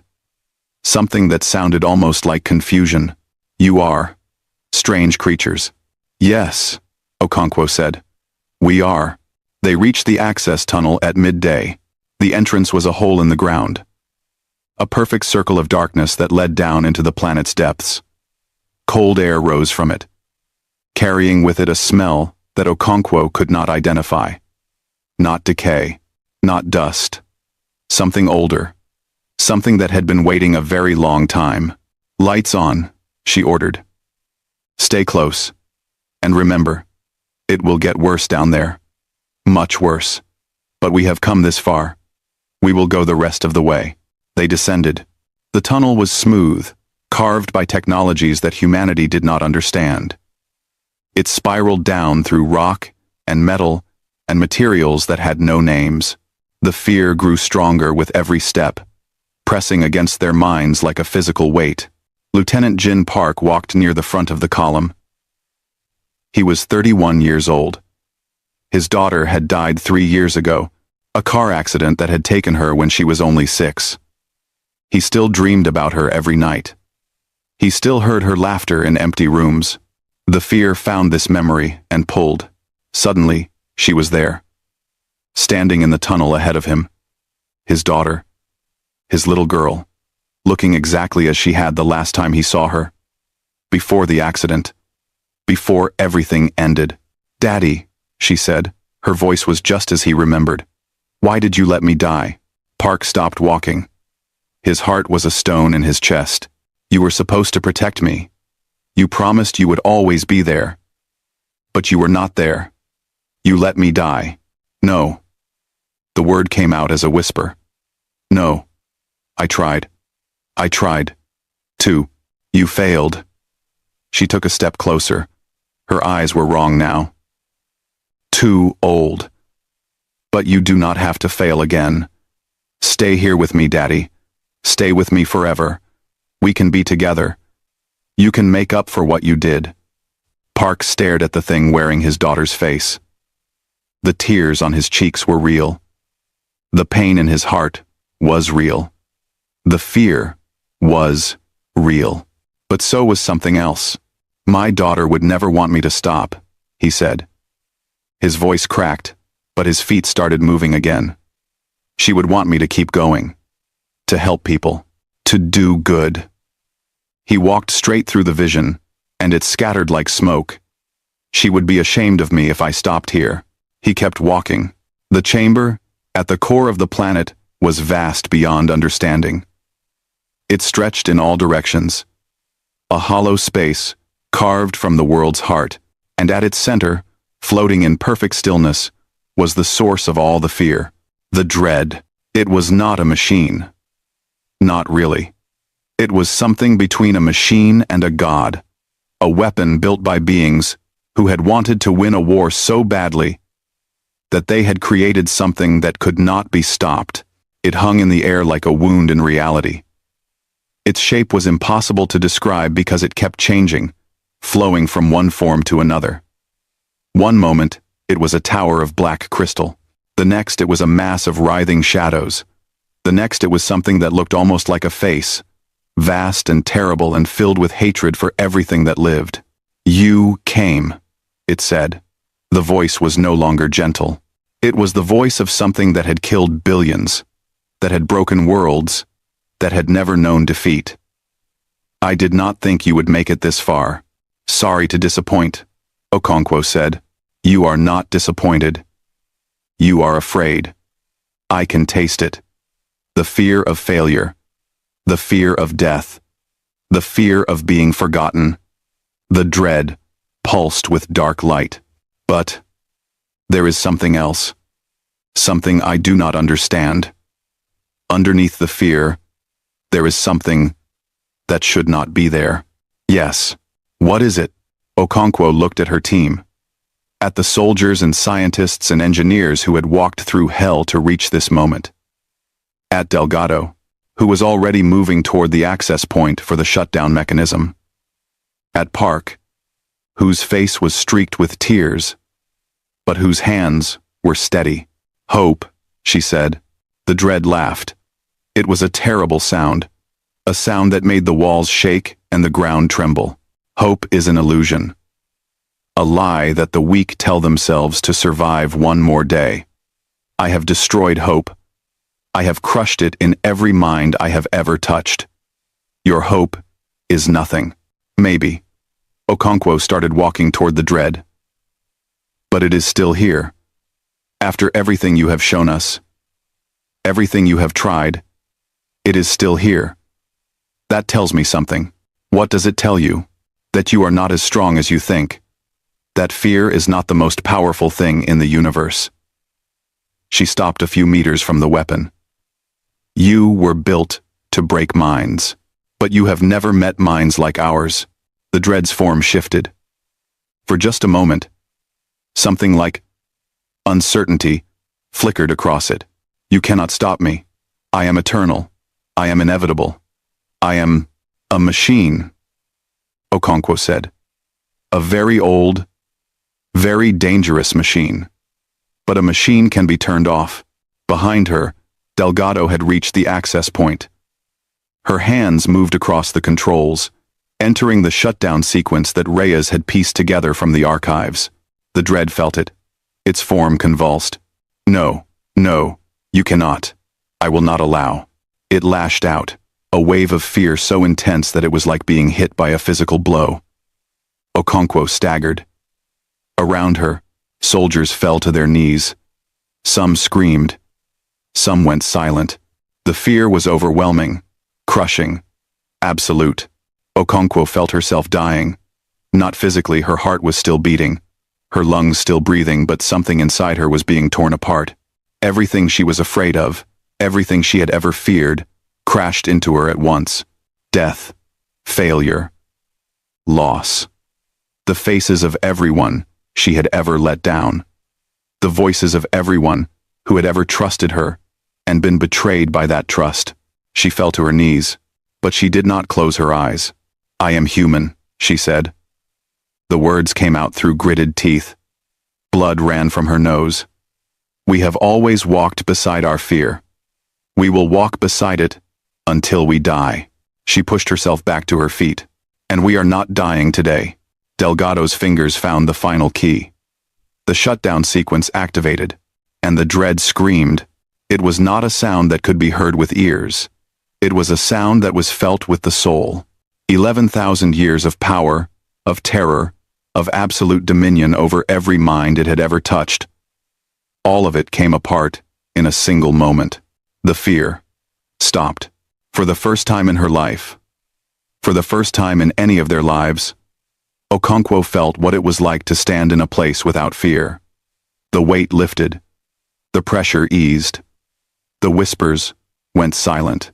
And where the dread had been, there was only emptiness. They stood in silence for a long moment.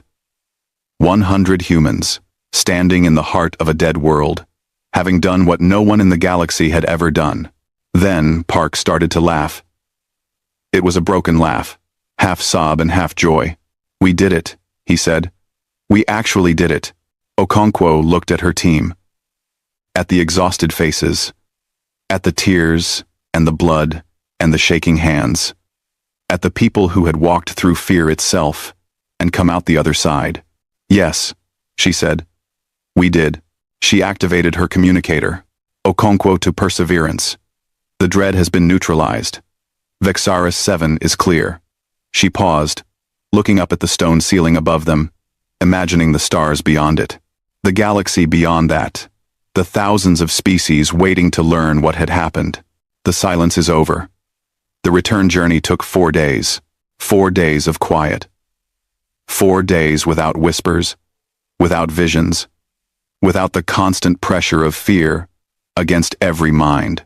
The crews of the first expeditionary fleet spent those days in a kind of daze, not quite believing what they had done, not quite ready to face what came next. Admiral Okonkwo spent most of the journey in the medical bay.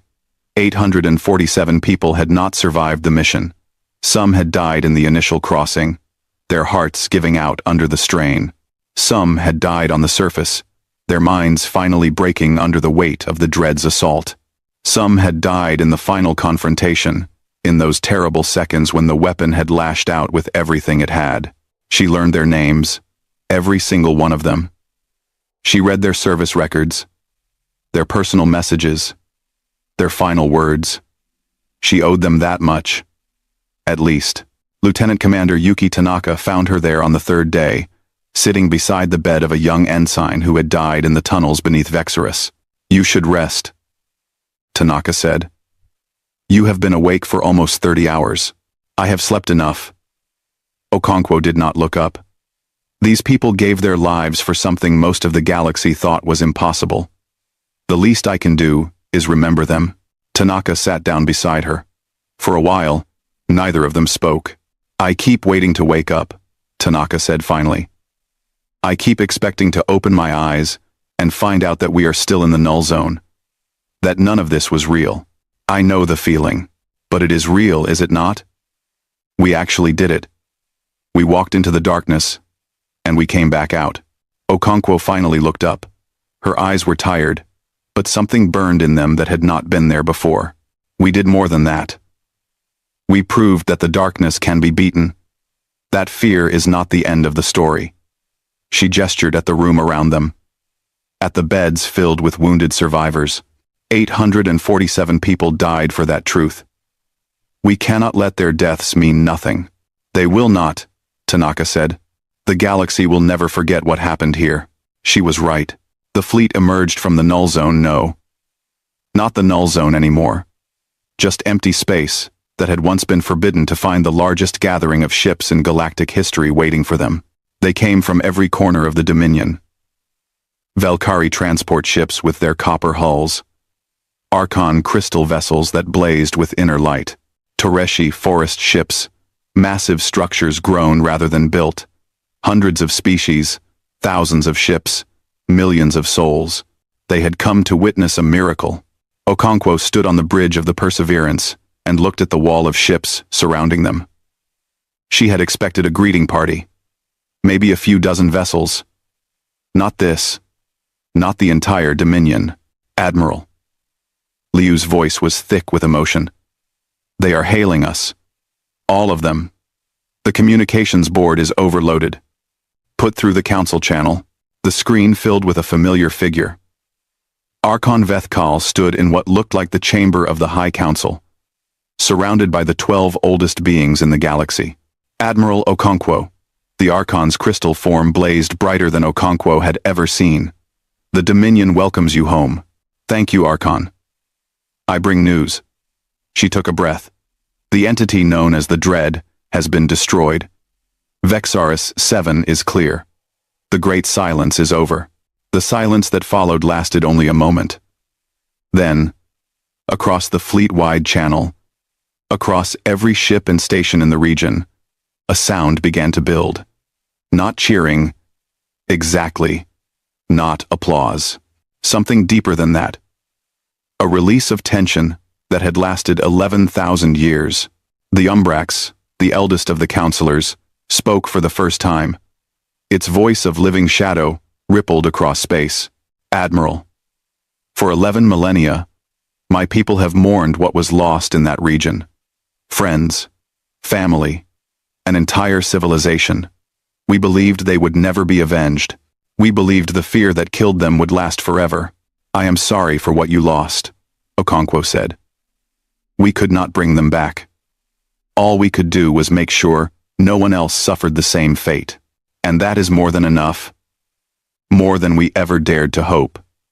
The Umbrax seemed to grow larger, darker, more present. Admiral Okonkwo, the Dominion High Council has deliberated. We have watched your species since you first joined us. We have seen your courage, your stubbornness, your refusal to surrender, even when all seemed lost. Today, you have proven what we only suspected. What is that? That humanity is not like us. You feel fear, as we do perhaps even more strongly, but you have learned to walk beside it. You have made fear your companion, instead of your master. This is a gift unlike any other in the galaxy. Okonkwo did not know what to say. She thought of the 847 who had not come home, of the nightmares that would haunt the survivors forever, of the cost that had been paid to reach this moment. It does not feel like a gift, she said quietly. The greatest gifts often do. The Umbrax's voice softened. But it is a burden you do not have to carry alone. Admiral, the Dominion wishes to create a new order, a new role for humanity within our civilization. Not as rulers or conquerors, but as guides, as teachers, as the ones who walk first into the dark, so that others might follow. What kind of role? It was Archon Vethkal who answered. We call them the Unflinching. They will be humanity's representatives across the galaxy. Not soldiers, though some will fight. Not diplomats, though some will negotiate. They will be something new. Something the Dominion has never had before. And what is that? Hope, the Archon said.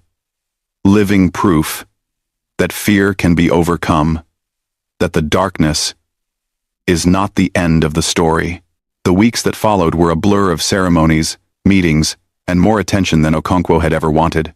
The Dominion threw celebrations that lasted for days. Species that had never shown emotion wept openly. Ancient grudges were set aside as civilizations that had avoided each other for millennia came together to witness the impossible. The survivors of the first expeditionary fleet were treated like heroes, and Okonkwo supposed they were, though the word felt too small for what they had done. The dead were honored too. Their names were carved into monuments on 1,000 worlds. Their stories were translated into 1,000 languages. The Dominion wanted to remember them, to make sure that their sacrifice was never forgotten. But for Okonkwo, the most important moment came quietly, without ceremony. She was on the Archon homeworld, attending yet another function, when a young Velkari approached her. The alien was small, barely reaching Okonkwo's chest, with the wide eyes and uncertain movements of a child. Admiral, the child said, my teacher said I should ask you something. Okonkwo knelt down so they were at eye level. Ask away. She said you went into the silence, into the place where everyone is afraid. I did. Were you not scared? Okonkwo thought about lying. About telling this child some story of courage and strength, of humans who felt no fear. But lies were not what this moment needed. Truth was, I was terrified, she said. Every moment of every day. I had nightmares that I cannot forget. I saw things that will haunt me for the rest of my life. The child's antennae drooped. Then, how did you keep going? Because I was not alone. Because I had people beside me who were just as scared as I was, and we carried each other through. She reached out and gently touched the child's shoulder. And because I knew that being afraid did not mean I had to stop. Fear is a feeling. It is real, and it is powerful. But it is not a wall. It is a door. You can walk through it. But what if I cannot? What if I freeze like my people always do? Okonkwo smiled. Then you try again. And again. And again. That is what humans do. We fail. And we get up. And we try again. And eventually, we learn that fear is not our master. It is our teacher. The child looked at her for a long moment. Then, something changed in those wide eyes. Something that looked like hope. Can you teach me? The child asked. Can you teach me to be unflinching? I can try, Okonkwo said. But I think you might already be braver than you know. The years that followed changed everything. Humanity did not become rulers of the Dominion. They did not seek power or influence or control. They became something else. Something stranger. Something that the galaxy had never seen before. They became guides, human volunteers spread across the Dominion, serving on ships and stations, in schools and hospitals, in governments and militaries. They did not take over. They did not lead. They walked beside, and they taught. They taught the Velkari that freezing was not the only response to danger. They taught the Toreshi that their slow, careful nature was a strength, not a weakness. They taught the Archons that even crystal beings could learn to bend without breaking, and slowly, one mind at a time, one species at a time, the galaxy began to change. The null zones did not disappear. There were hundreds of them scattered across the galaxy, each one hiding its own horrors, its own ancient weapons, its own dreads. But they were no longer forbidden. They were no longer untouchable. They were challenges to be faced, problems to be solved. Human teams led expeditions into zone after zone. Not alone, the Dominion species came with them, learning to walk through their fear, but always at the front.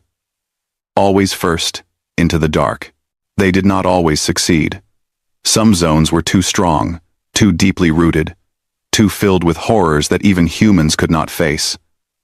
But they kept trying. They always kept trying.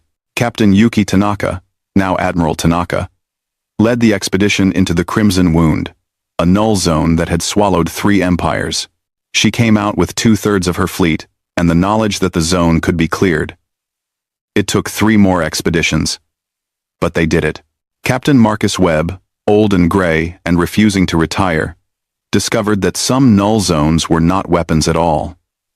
They were wounds in space-time. Scars left by wars fought before the galaxy was young. He developed techniques for healing those wounds. By the time he died, at the age of 94, he had closed 7 zones and saved billions of lives.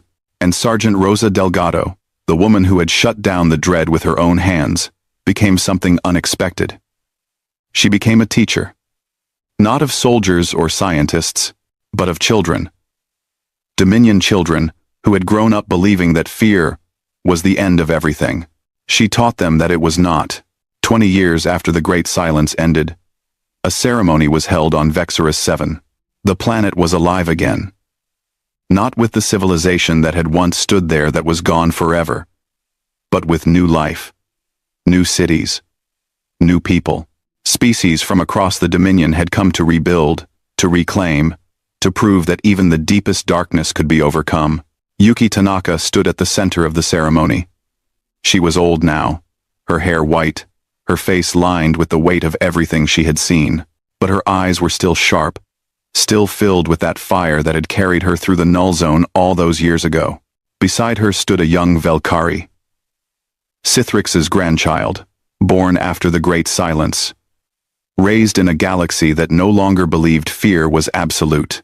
Admiral Tanaka, the child said, I have been taught about what your people did, about how you walked into the silence when no one else would. But I do not understand something. What do you not understand? My teachers say that humans are not braver than other species. They say you feel fear, just like we do. Maybe even more strongly. So, How did you do it? How did you keep going when everything told you to stop? Tanaka looked out at the crowd gathered for the ceremony. Humans, and Velkari, and Archons, and Tereshi, and 100 other species, all standing together on a world that had been lost for 11,000 years. We are not braver than you, she said. We are just used to being afraid. We have had practice. And practice? Millions of years of it. Our ancestors lived in a world of predators. They were hunted, every day, by creatures that wanted to eat them, and they survived. Not by being unafraid, but by learning to act despite the fear. She smiled. We carry that with us. Every human being throughout our entire history has been a descendant of someone who felt fear and kept going anyway. The child's antennae twitched. Then how do we learn? How do we get practice? Cries to God. Tanaka knelt down, just as Okonkwo had done all those years ago with another Velkari child.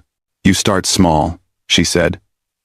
You find something that scares you, and you take one step toward it.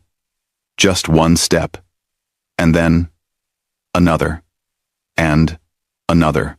And eventually, you realize that the fear is still there, but you are still moving. That is all courage is. Not the absence of fear. Just the decision that something else matters more. What matters more? Tanaka stood and looked up at the sky. Somewhere up there, beyond the atmosphere, beyond the stars, the dominion stretched across the galaxy. Thousands of species, millions of worlds, countless lives that had spent eons hiding from the darkness. They were not hiding anymore. Everything, she said. Everyone. The people you love. The future you want to build. The knowledge that somewhere out there, someone is afraid, and they need someone to show them that fear is not the end. She looked back at the child. That is what it means to be unflinching. Not to feel no fear, but to walk through it. For the people beside you. For the people who will come after. For the galaxy that needs to know that darkness can be overcome. The ceremony ended as the sun set over Vexorus. The gathered crowds dispersed, returning to their ships and their homes, carrying with them the memory of what had happened and the hope of what might come. The planet hummed with new life, new purpose, new possibility. And across the galaxy, the star charts were updated. The null zones were no longer marked in red. They were marked in blue, the color humanity had chosen for themselves. The color of Earth's oceans, the color of the sky that their ancestors had looked up at and wondered. The label read, "Here walked the unflinching." And across the Dominion, in schools and homes and ships and stations, a new generation was learning something that their parents and grandparents had never known. They were learning that fear was not the end of the story. They were learning that darkness could be overcome. They were learning to walk through their fear, one step at a time, toward a future that was brighter than anything they had ever imagined. And somewhere, on a quiet evening, on a rebuilt world, Admiral Yuki Tanaka sat with a young Velkari child and told her the story of how humanity had entered the Dominion and walked where fear could not reach. The child listened with wide eyes, and when the story was over, she asked, "Can I be unflinching too?" And Tanaka smiled. "You already are. You just do not know it yet." Above them, the stars burned bright. No longer cold. No longer distant. No longer symbols of fear and darkness and things that could not be faced. They were doorways now. Possibilities. Invitations. And across the galaxy, one step at a time, the Dominion was learning to walk through them. Together.